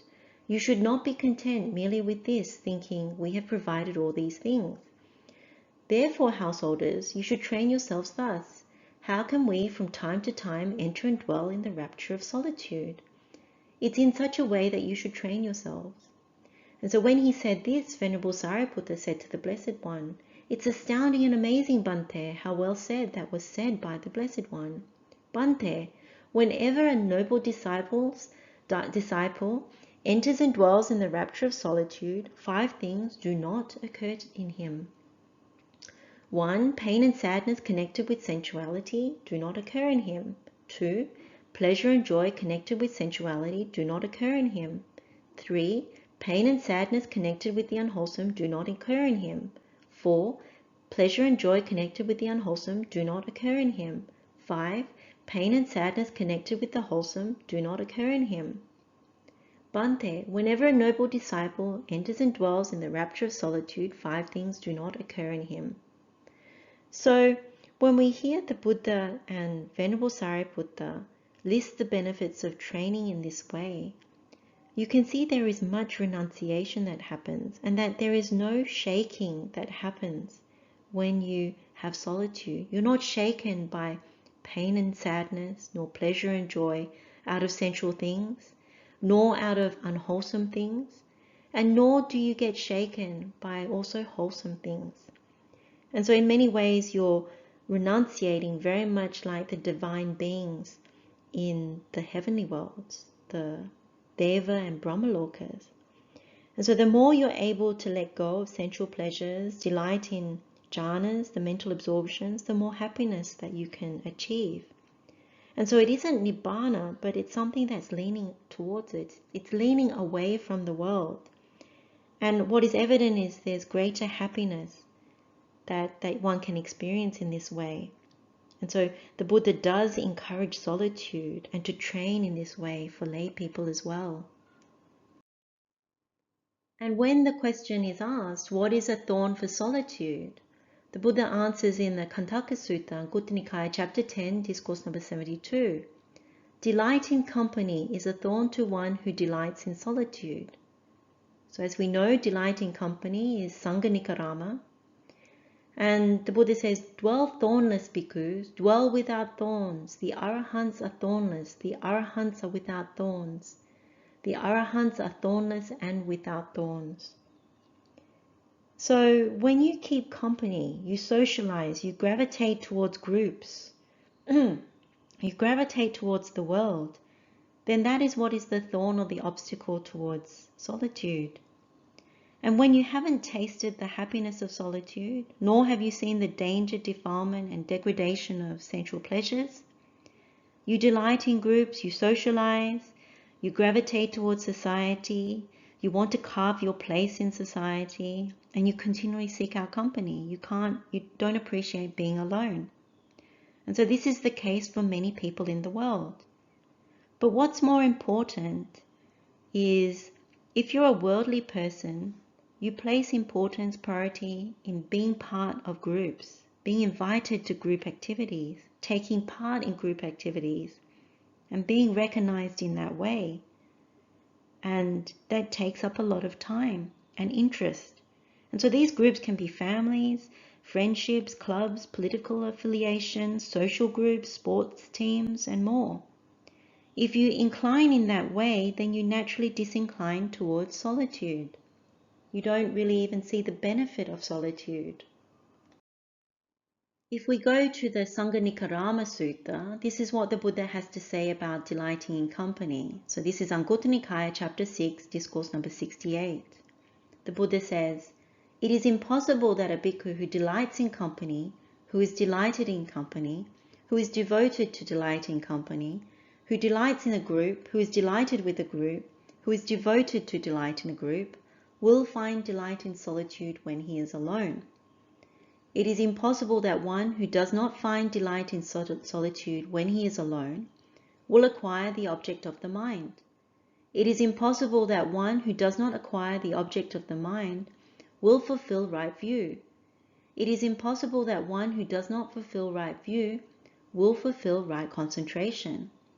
It is impossible that one who does not fulfill right concentration will abandon the fetters. Without abandoning the fetters, it is impossible that one will realize Nibbana. So the outcome is not favorable towards the spiritual practice, towards realizing Nibbana, if you delight in company or groups. So it is impossible to delight when you're alone. It's impossible to acquire the object of the mind. And if you don't have that, then you don't fulfill right view. If you don't fulfill right view, you don't have right concentration. If you don't abandon the fetters, then you don't realize Nibbana. They're all linked. There's a Jnanapada in that, an insight pathway. So for us to understand that, we can take an example. An example would be the recent restrictions and lockdowns. Now, many people, the average person, when you couldn't meet up with groups, meet friends, family, even go to work, many people struggle to be alone. When you don't enjoy the solitude of being alone, you can't develop the noble path and practice. You sink in the mind, you get depressed, and you get into all kinds of trouble. And you go through all the wrong things in order to distract yourself. So the people that were okay were the people that did find delight in solitude, who used the time skillfully and used it for the benefit of deepening the path and practice. So what's really important is to see that if you do this, you can find the right view and then develop the path. Now what's obvious is that if you delight in company, then what are you usually delighting in? Frivolous things, wrong view, wrong attention, wrong activities, maybe even being dusila, immoral, maybe indulging too much and useless talk. So you can see that it's very important to understand the distinction between Sangha Nikaramo and Pavivekaramo. They're very, very different, opposite directions. Now, it's not just even physical or bodily seclusion, as we've spoken about.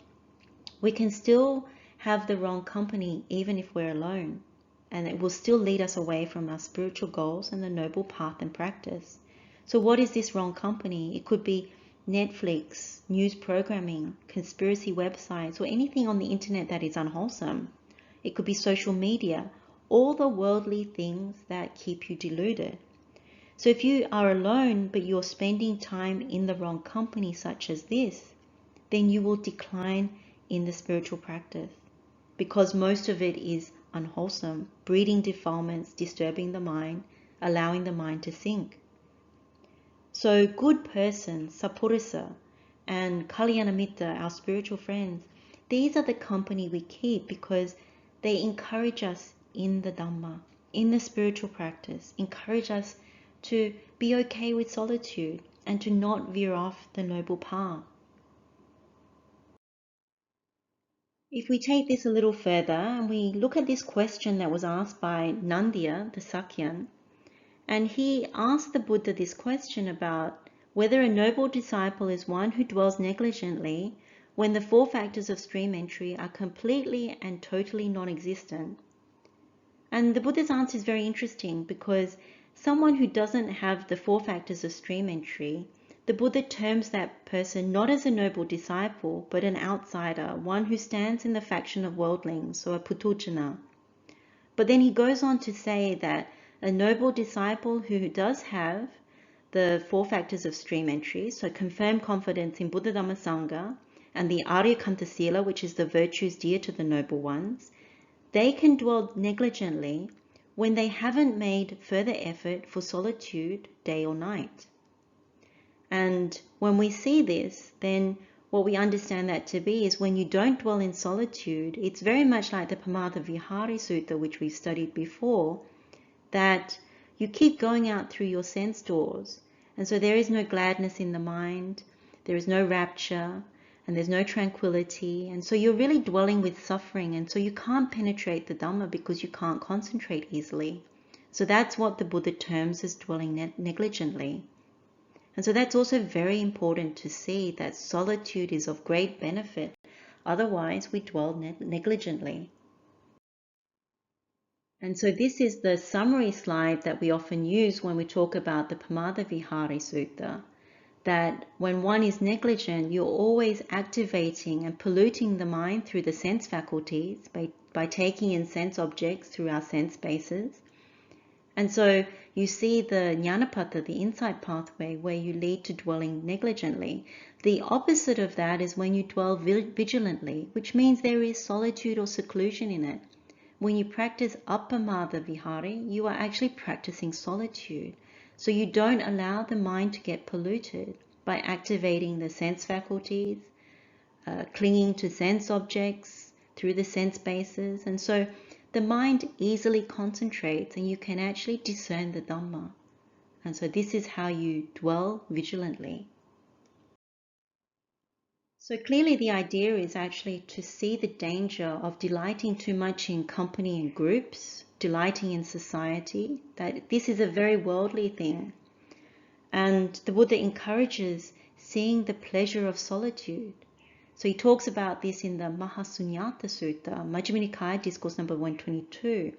The Buddha says that if you delight in company, society, groups, it's not possible to actually attain at will, without trouble or difficulty, the bliss of renunciation, the bliss of seclusion, the bliss of peace, the bliss of enlightenment. But it can be expected that when you live alone, withdrawn from society, you will obtain at will, without trouble or difficulty, the bliss of renunciation, the bliss of seclusion, the bliss of peace, and the bliss of enlightenment.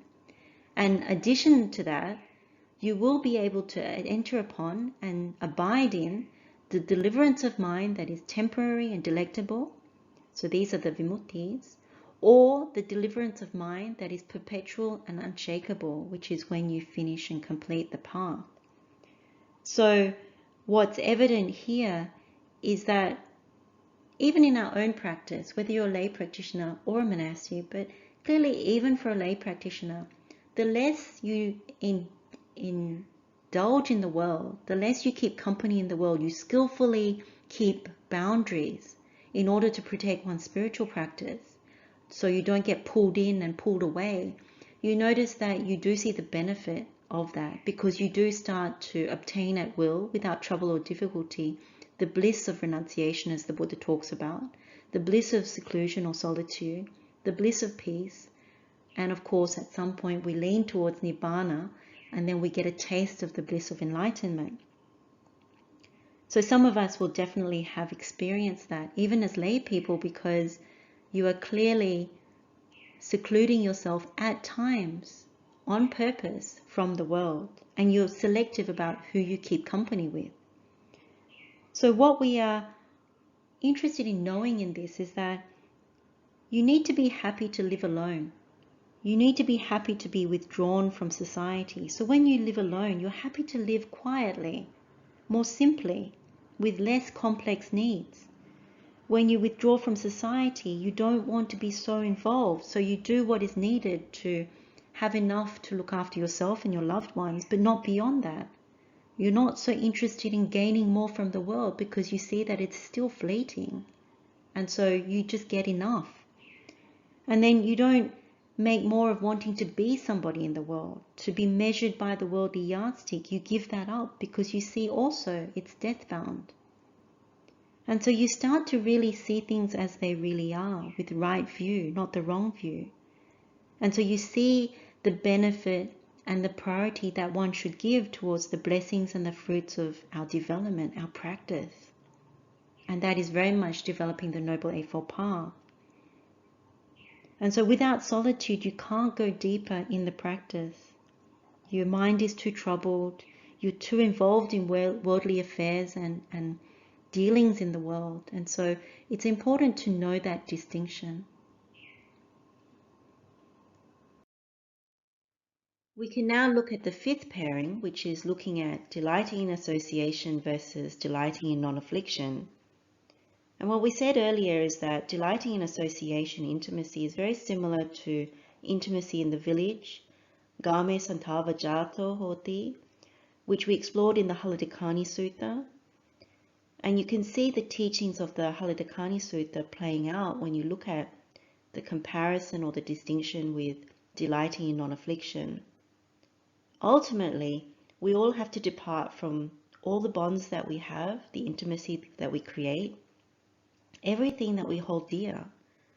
So that is our predicament with the cycle of birth and death. Aversion, affliction arises from not knowing and understanding this predicament. We suffer a lot as a result of this. We keep denying that death is coming.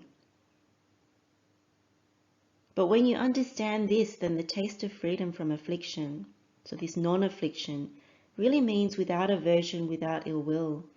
It has the quality of dwelling in the Brahma-viharas, the divine abodes. And of course, these are the doorways to the deathless. They're the ones that lead to the end of all suffering. Let's start with some of the Buddha's words from the Bhaddaka Sutta. And the Buddha says, the Tathagata bhikkhus is one who delights in and enjoys freedom from affliction. As the Tathagata delights in and enjoys freedom from affliction, this thought often occurs to him.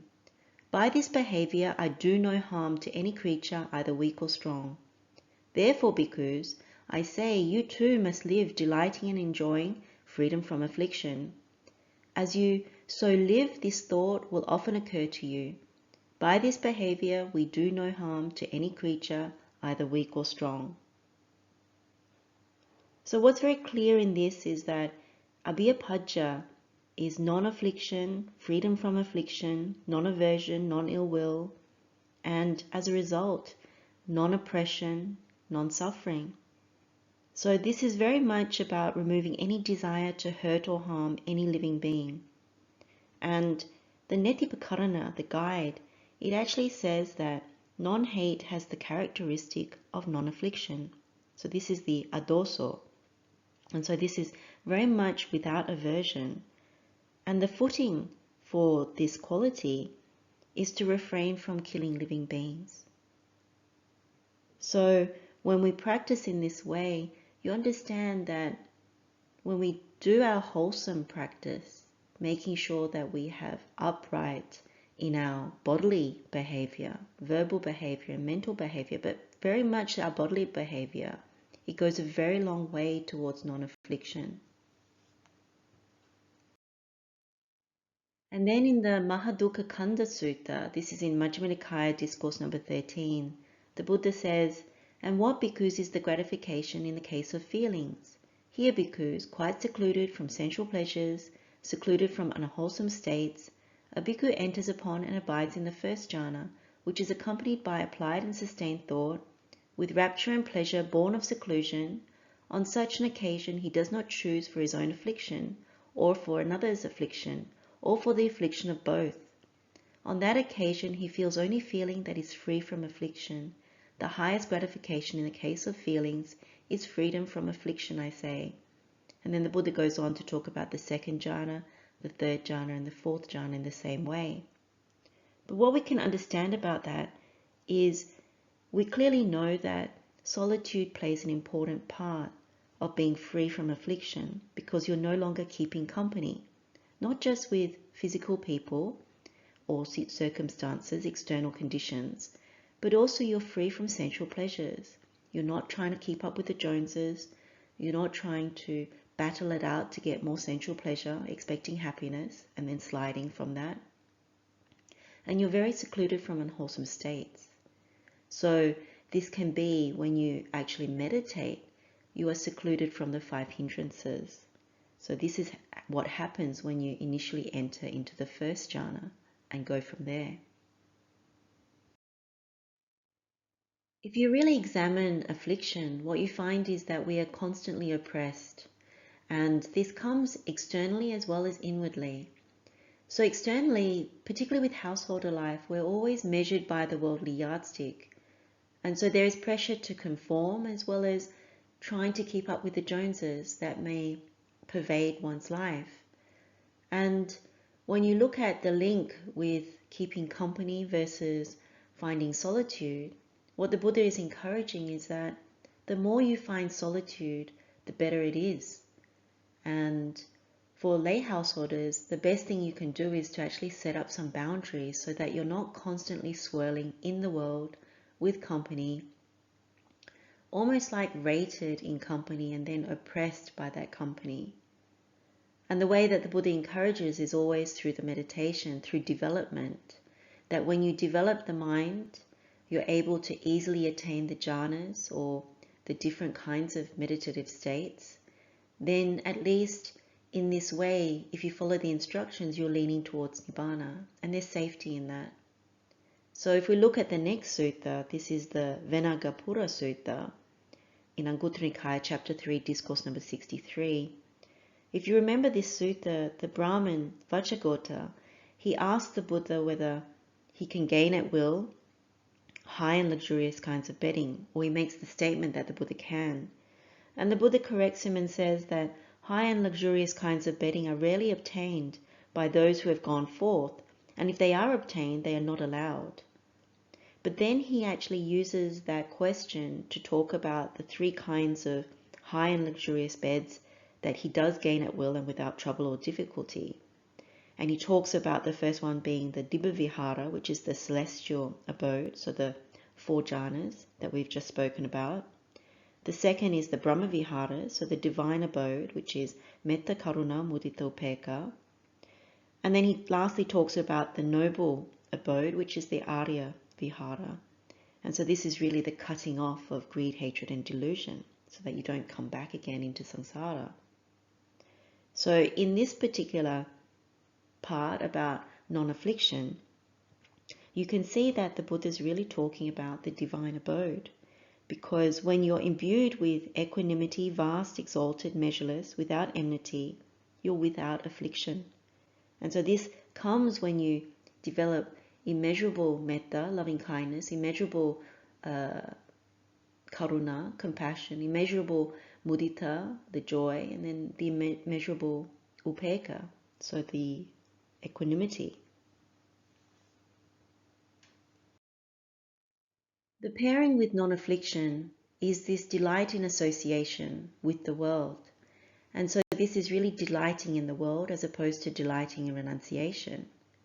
So if you remember from the Haladikani Sutta, what we saw was that if you delight in the world, you have intimacy in the village. So this is your community, your family, your colleagues.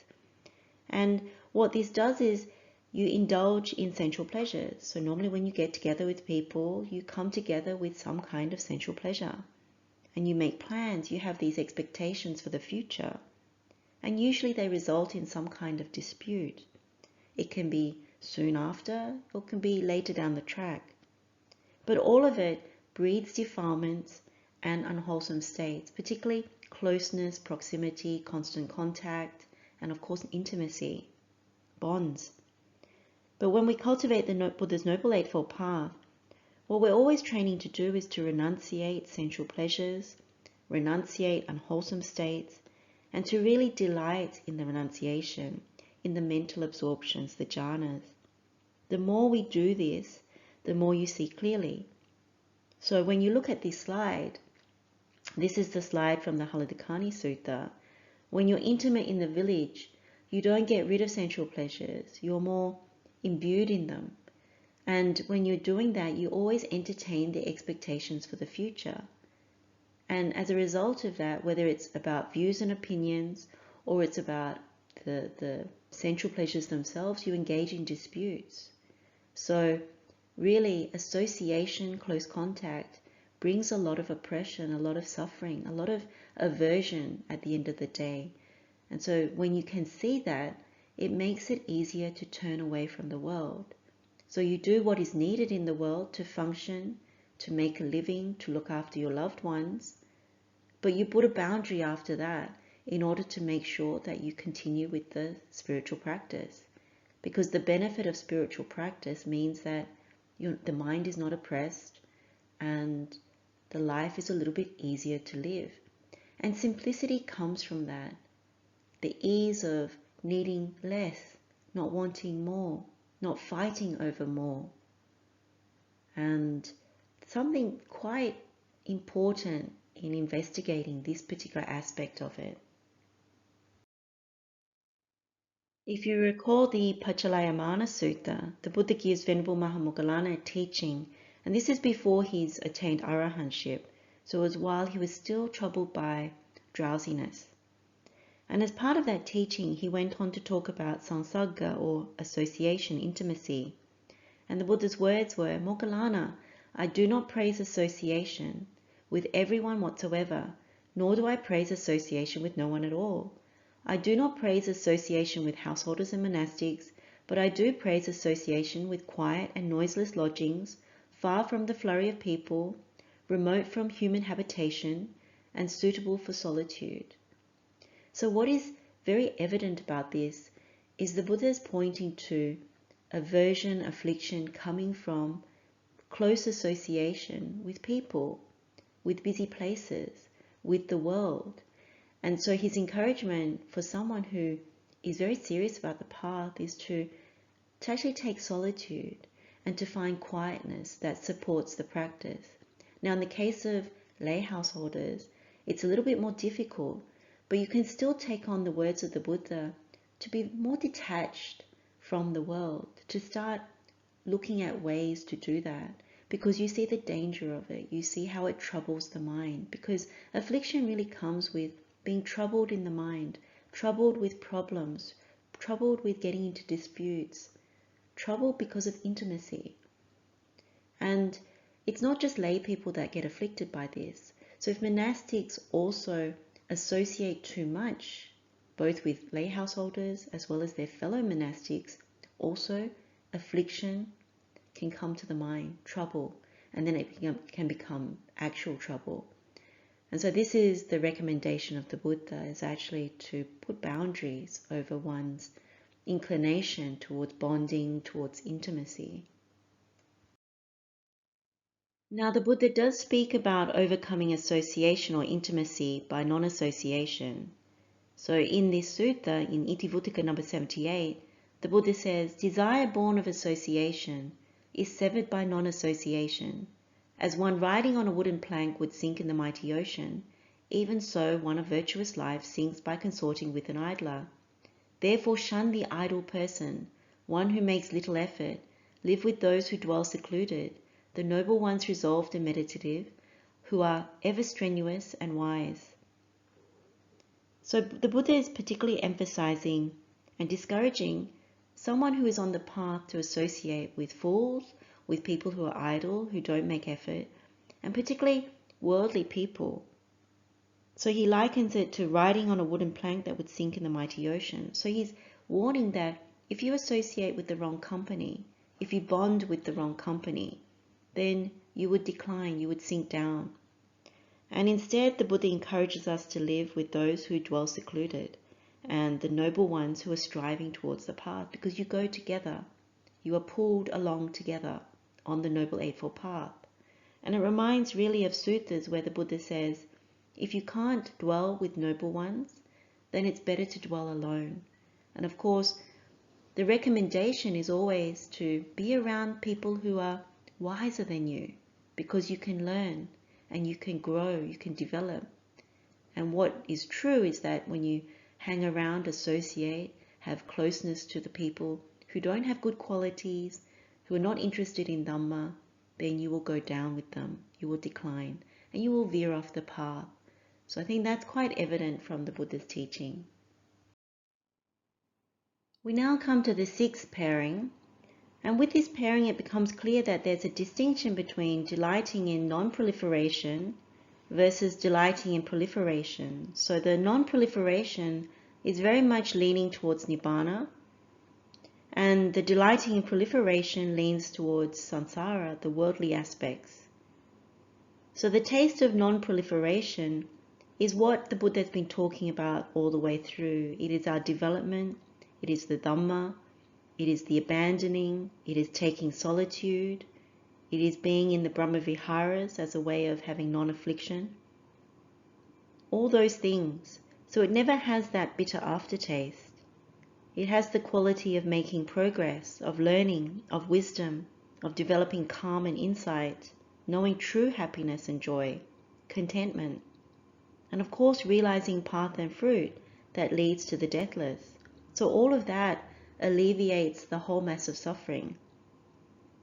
But when you look at delighting in proliferation, all the worldly things that are measured by the worldly yardstick, these are the things that keep you bound to the world. It makes it difficult to develop the noble path because you prioritize all the worldly things and you have the views, the perceptions, the thoughts that are associated with the world, things that breed defilements, cover the mind, make it death-bound, and so you are bound to more suffering over and over again.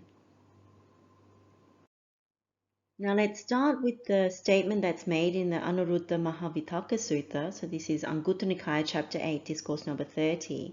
What's said is, this Dhamma is for one who delights in non-proliferation, so nippapancha, who takes delight in non-proliferation, not for one who delights in proliferation, papancha, who takes delight in proliferation.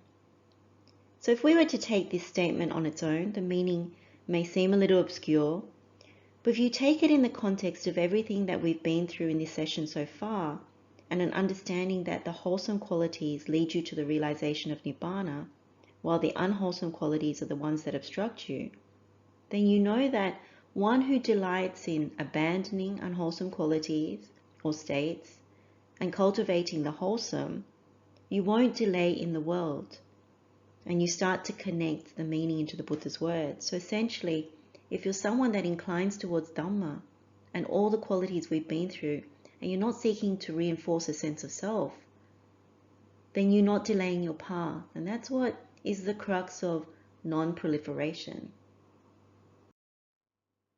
And if we come back to the Anutappiya Sutta, this is one of the 3 suttas we spoke about at the beginning of the session. Venerable Sariputta says at the end of this sutta, the creature devoted to proliferation, who is delighted with proliferation, has failed to attain Nibbana, the unsurpassed security from bondage. But one who has abandoned proliferation, who finds delight in non-proliferation, has attained Nibbana, the unsurpassed security from bondage. So when we take too much delight in the world, when we reinforce the wrong view, we encourage and indulge in thoughts and perceptions that are based on wrong views. So it's the sense of permanency, the sense of self, me and mine, the sense of beauty in the world, all the things that are associated with craving, then we're further away from Nibbana, further away from ending all suffering.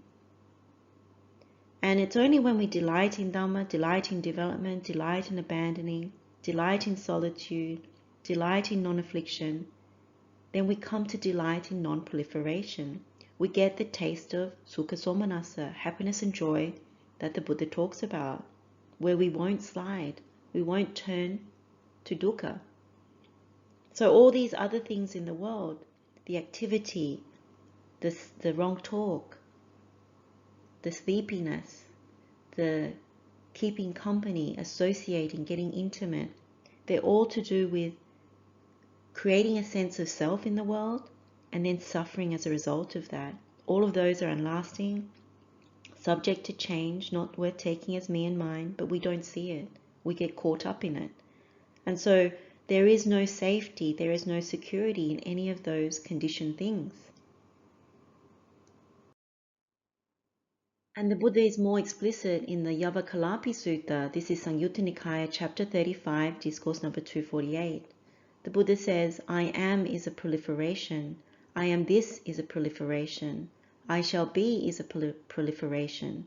I shall consist of form is a proliferation. I shall be formless is a proliferation. I shall be percipient is a proliferation. I shall be non-percipient is a proliferation. I shall be neither percipient nor non-percipient is a proliferation. And then he says, proliferation is a disease, proliferation is a tumor, proliferation is a dart. Therefore, bhikkhus, you should train yourselves thus. We will dwell with a mind devoid of proliferation. So the Buddha is explicitly saying to us, with all these types of proliferations, which begin with perception, you actually conceive yourself and proliferate into another kind of existence out of these wrong views, essentially. And so it's very important to pay attention to not to do these things. And worldly aspects encourage this. Wrong teachings encourage this. And so it's very important when you follow the Dhamma, you follow the Buddha's instructions for development, for abandoning, for seclusion, all these kinds of things, they're very helpful to overcome this proliferation, this papancha. Now, when we go to the Mahanidesa, Venerable Sariputta explains a bit further. He says, the entire root of concepts due to proliferation. And he explains by saying proliferations themselves are concepts due to proliferation. And what he means by concepts is obstacles that cause delay, and these are born from sick perceptions, so the wrong perceptions. Now, when you understand that it is born out of these perceptions, you realize why most of our meditations are about correcting our perception. So you think about the Girimananda Sutta, you think about the Vipalasas, why the Buddha is always saying, see foul instead of fair, seeing dukkha instead of sukha, see not me and mine, non-self, instead of me and mine and self. See the unlasting nature as opposed to the lasting nature. So it's always correcting the perception. So when you know proliferation is tied up with concepts that are born from perceptions, then you know that's where the problem needs to be tackled. And so Venerable Sariputta goes on to say there are concepts due to proliferation associated with craving, and there are concepts due to proliferation associated with views. So we know that tanha and ditthi are the two things that are constantly where we get caught up, the craving and the views. So the sense of self that the Buddha was just talking about, the sense of I am this or I'm not this or what have you, these are all these wrong views that we get caught up in. And the craving comes when you have this wrong view and you go towards sensual pleasures, thinking that you can have lasting sukha. Go towards people, you think these people are not going to die, not going to get old, sick and die, and these things do happen. So the question is then asked, what is the root of these concepts due to proliferation associated with craving or views? And Venerable Sariputta answers it by saying, ignorance is a root. Unwise contemplation, ayoniso manasikara, is a root. The conceit I am, asmimana, is a root. Lack of moral shame, ahiri, is a root. Lack of fear of wrongdoing is a root. Restlessness is a root.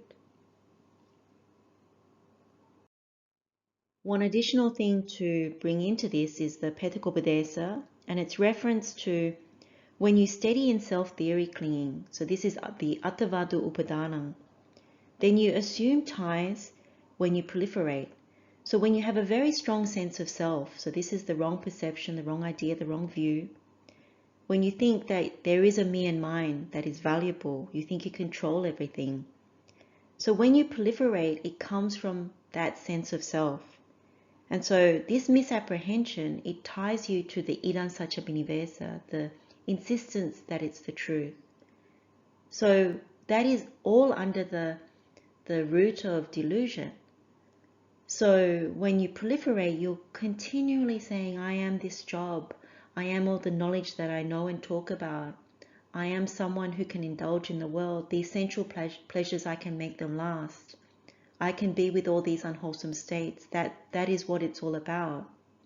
And so you're constantly denying the Buddha's teaching on the First Noble Truth, that there is dukkha, that there is old age, sickness and death. And when you crave to come to exist in any form of existence, you are tied to the whole mass of suffering. And so it's very, very important to let go of atta, to let go of this idea of self, of me and mine, and to really see that all the vipalasas, they all kick in when we take beauty, when we take happiness, when we take a sense of me and mine, and we think we can make it last.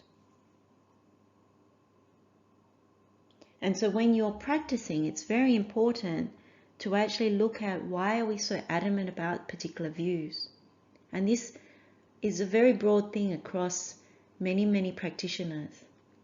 It's necessarily there for worldly people, but when it comes to spiritual practice, when you're so adamant about something and you don't heed the Buddha, then you know that's why you have difficulty penetrating the Dhamma. So this is where the Anumana Sutta comes in very strongly. The reason why you have difficulty in Dhamma, understanding Dhamma, is because you're not suvacha to the Buddha. You don't let go of your strong views, which is the 16th quality that you need to remove in order to penetrate the Buddha's truth. And it's caught up in all this proliferation. We have another saying from the Buddha, which is in the Dhammapada, verse number 254 and 255, and it's in relation to papancha and nipapancha, so proliferation and non-proliferation, and it really helps us to understand this Dhamma better. So it's associated with the story of Subhadda, the wandering ascetic, and the Dhamma commentary tells us that these were uttered by the Buddha just before the parinibbana, so just before the Buddha passed away. And so he was staying at the Sal Grove of the Mala princes near Kusinara. And so they were uttered in response to questions that were raised by Subhadda. And Subhadda was seeking someone to answer his 3 questions. He had been to see various other teachers, including Purana Kassapa, Niganthanatha Buddha, and so all the very good teachers at that time. But none of their answers satisfied him, so he was still proliferating and couldn't move forward in his own practice. And so he came in search of the Buddha when he heard that the Buddha was about to pass away, and he tried to see the Buddha, but Venerable Ananda, he wouldn't allow him to see the Buddha because the Buddha was already in a weakened state. But the Buddha overheard the conversation and he consented to seeing Subhadda. And so Subhadda was able to ask these 3 questions. And they were, 1, are there any tracks in the sky? 2, are there any true ascetics outside the teaching of the Buddha? And 3, is there any conditioned thing, any sankhara that is eternal, that lasts? And so the Buddha answered all 3 questions as negative. So the Buddha essentially said in these verses, there is no track in the sky. There is no true ascetic outside the Buddha's teaching. Humanity delights in proliferation. The enlightened ones are completely free of proliferation. There is no track in the sky. There is no true ascetic outside the Buddha's teaching. There are no conditioned things that are eternal. The Buddhas are unshaken. So it was clear that Subhuddha was impeded by these three questions. And what we find out at the end of the discourse is that Subhuddha realized path and fruit of non-return, anagami, at the end. And the Buddha granted his request to become part of the order of the Sangha. And so he was the last one to become ordained as a bhikkhu in the lifetime of the Buddha. And of course, he eventually attained arahantship. So when you see that he was impeded by these questions, there's a few things that you can take away from this. He was clearly blocked by these questions, blocked from making progress. And he was also, as part of these questions, he actually wanted to know whether, is there anyone that teaches the truth outside of the Buddha's teaching that is a true ascetic? And we understand this by our search for the answers. We go here and there from different teachers, even different religions, different ideas, different New Age teachers, thinking, oh, maybe they're enlightened. Maybe they're talking the truth. And yet we have Buddha's words. And so Buddha has confirmed that there are no true ascetics outside of the Buddha's teaching, outside of the Buddha Dhamma.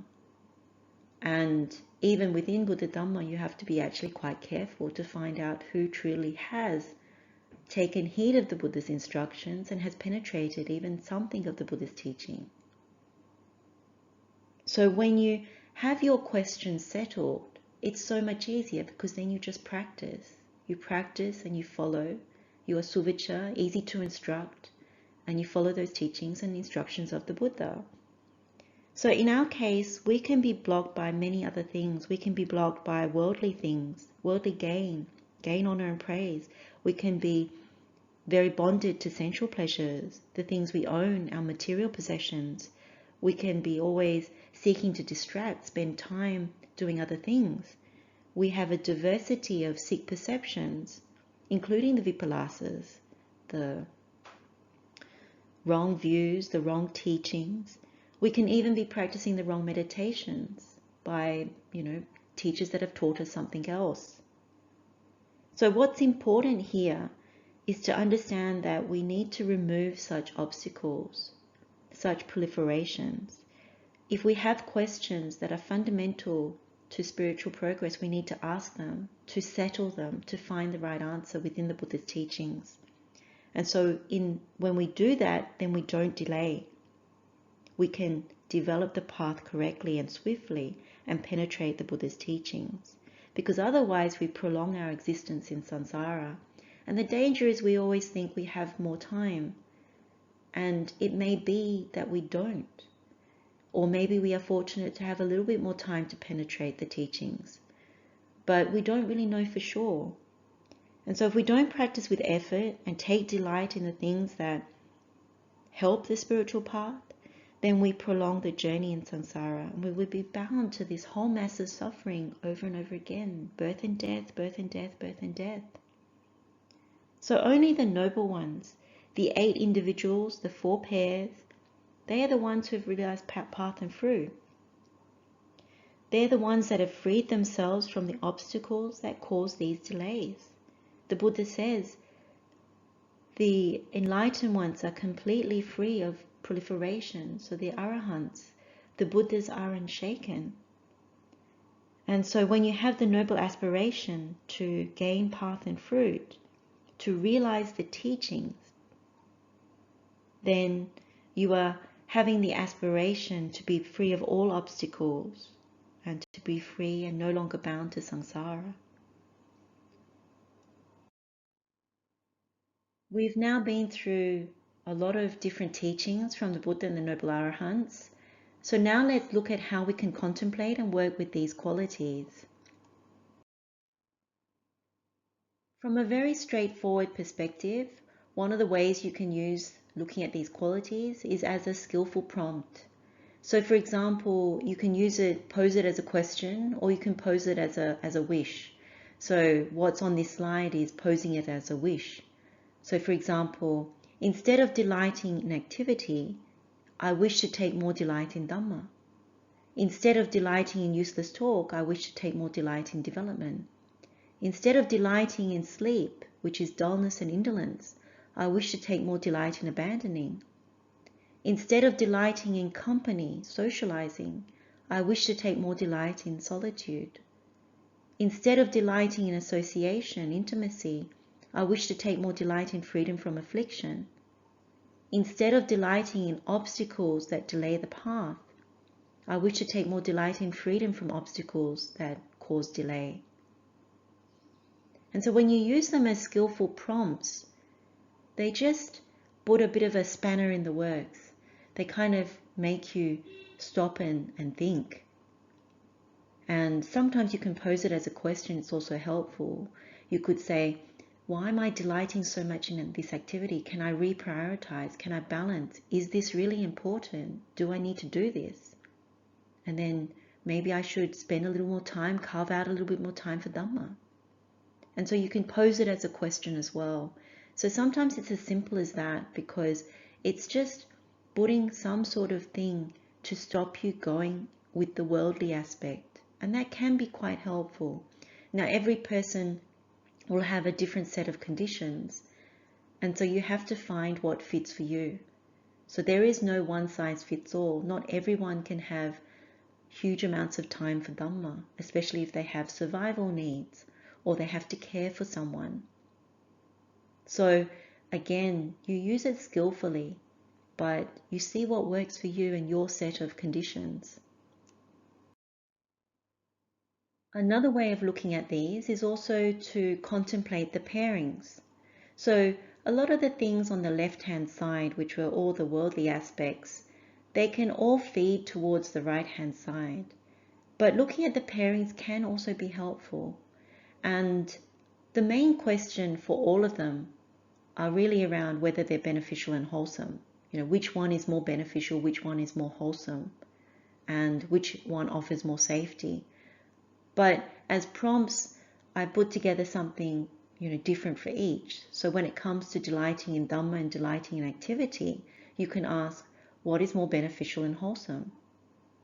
When it comes to delighting in development, our meditations, and delighting in useless talk, you ask, what calms the mind and makes it concentrate? And the thing about useless talk, as we said, if you don't make effort towards the right speech, then it's very difficult to get to the Chitta Samadhi. So virtue is very important when it comes to Chitta Samadhi, particularly around speech, because the mind is too troubled. And then the third one, when you look at delighting in abandoning versus delighting in sleep or dullness and indolence, what gives more energy towards the wholesome? What gives more energy towards abandoning the unwholesome? And so you get your answer there. And then the fourth pairing is delighting in solitude versus delighting in company. The question you might ask is, what encourages the right view and therefore the right path? And then the fifth pairing, delighting in non-affliction versus delighting in intimacy or association. What encourages non-greed, non-hatred, non-delusion? What is less harmful?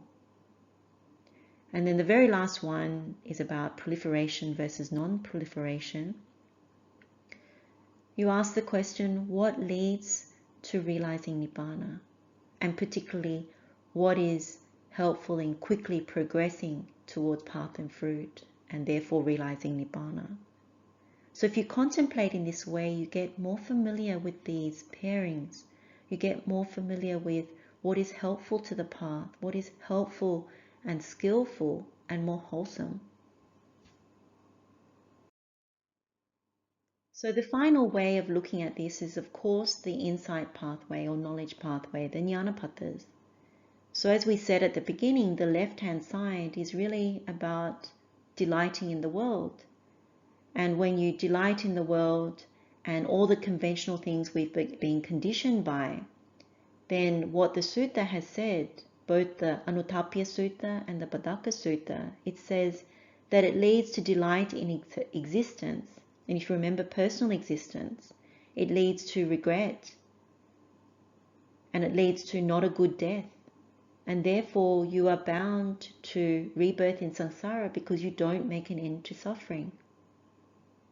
And then the wholesome aspect is the one where we looked at the Sukhasomanassa Sutta.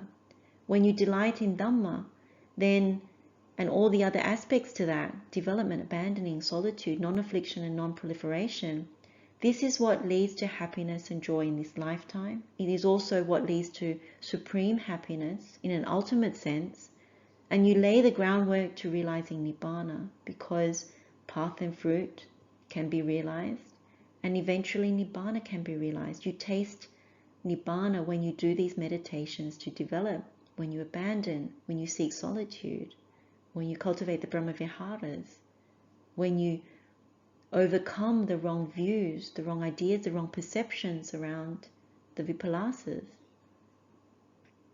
So when you look at this, it's good to actually go down each track, to really see for yourself, to take your own example. How much do I delight in activity, my work, my distractions? How much do I cultivate useless talk? How tired do I get from this whole exercise? How much do I delay because of indolence and then laziness? How many excuses do I give? How much do I enjoy delighting in company, and that company is foolish company? How much am I caught up in keeping up with the Joneses, worrying about success in the world? How much do I associate with intimacy, so other people's problems become my problems? How much does this trouble me? How many arguments do I get into about worldly things and even Dhamma things? How much am I reinforcing the sense of self? And how much am I deluded about old age, sickness and death? Do I deny it? And so at the end of my life, when I look around, even if I have so much success and wealth and everything, where am I bound to? Where will I end up? Have I done anything on the right-hand side? And so when you look at the right-hand side, if you're new to Dhamma, you look at it from the perspective of what the Buddha says and what can come from this. But if you are practicing already, then you know you've tasted the delight in Dhamma. It may not be fully fulfilled, but you already know that there is delight in Dhamma, there is delight in development, there is delight in abandoning. You see it in your meditation.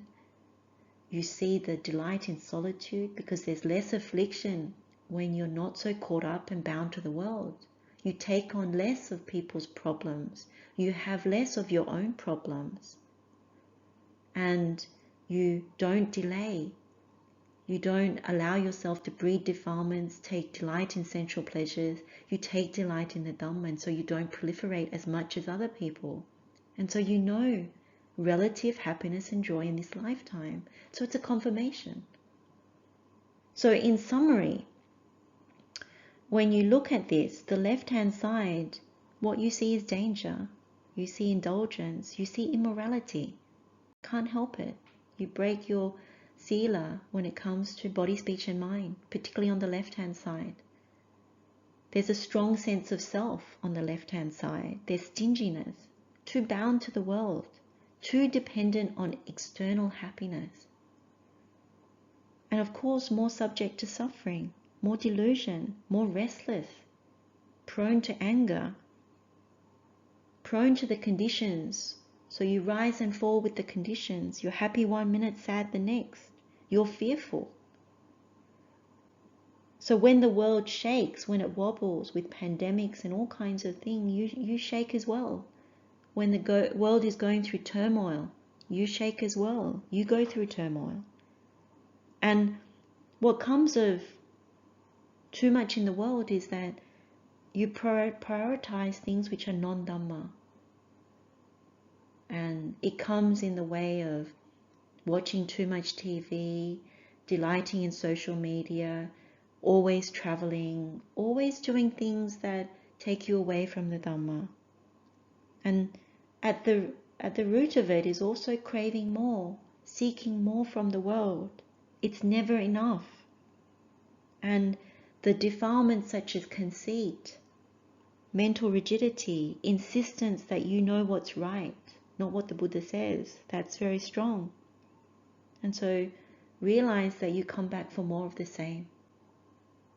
And so on the right-hand side, what you see is safety, refuge in the Triple Gem, Buddha Dhamma Sangha, right view, correcting the view, security, letting go of me and mine, letting go of the self, less dukkha, more happiness, more inner happiness, not seeking external happiness. There's more contentment. One is more calm. One is more easily satisfied. One enjoys simplicity. There's more restraint. There's also more energy. One is more wakeful. And you want to be like the noble ones. So you don't want to follow fools. And you don't delay the path. You keep clarifying the Dhamma. You keep asking questions. You want to grow the wisdom. And there's virtue on the right-hand side. You actually pay attention to what you do by body, speech, and mind. And so when you develop a mind that is luminous, it's bright. It's imbued with non-greed, non-hatred, non-delusion. And you're prepared to let go of the world. You're not so interested. And so there is more fearlessness. And there's happiness walking in the footsteps of the Buddha and the noble Arahants.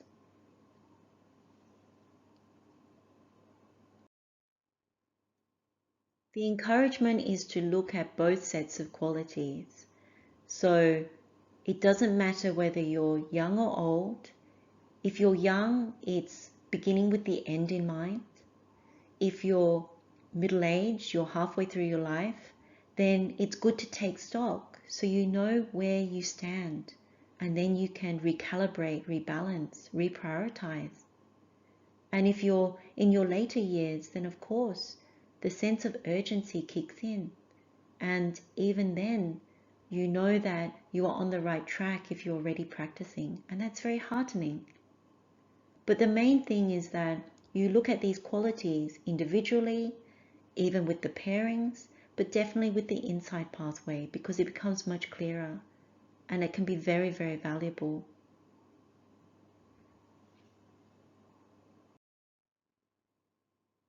We have now come to the end of our session today. Let's share the merit with all sentient beings. May all beings be happy and well. May all beings be free from suffering. Blessings of the Triple Gem, wishing you well.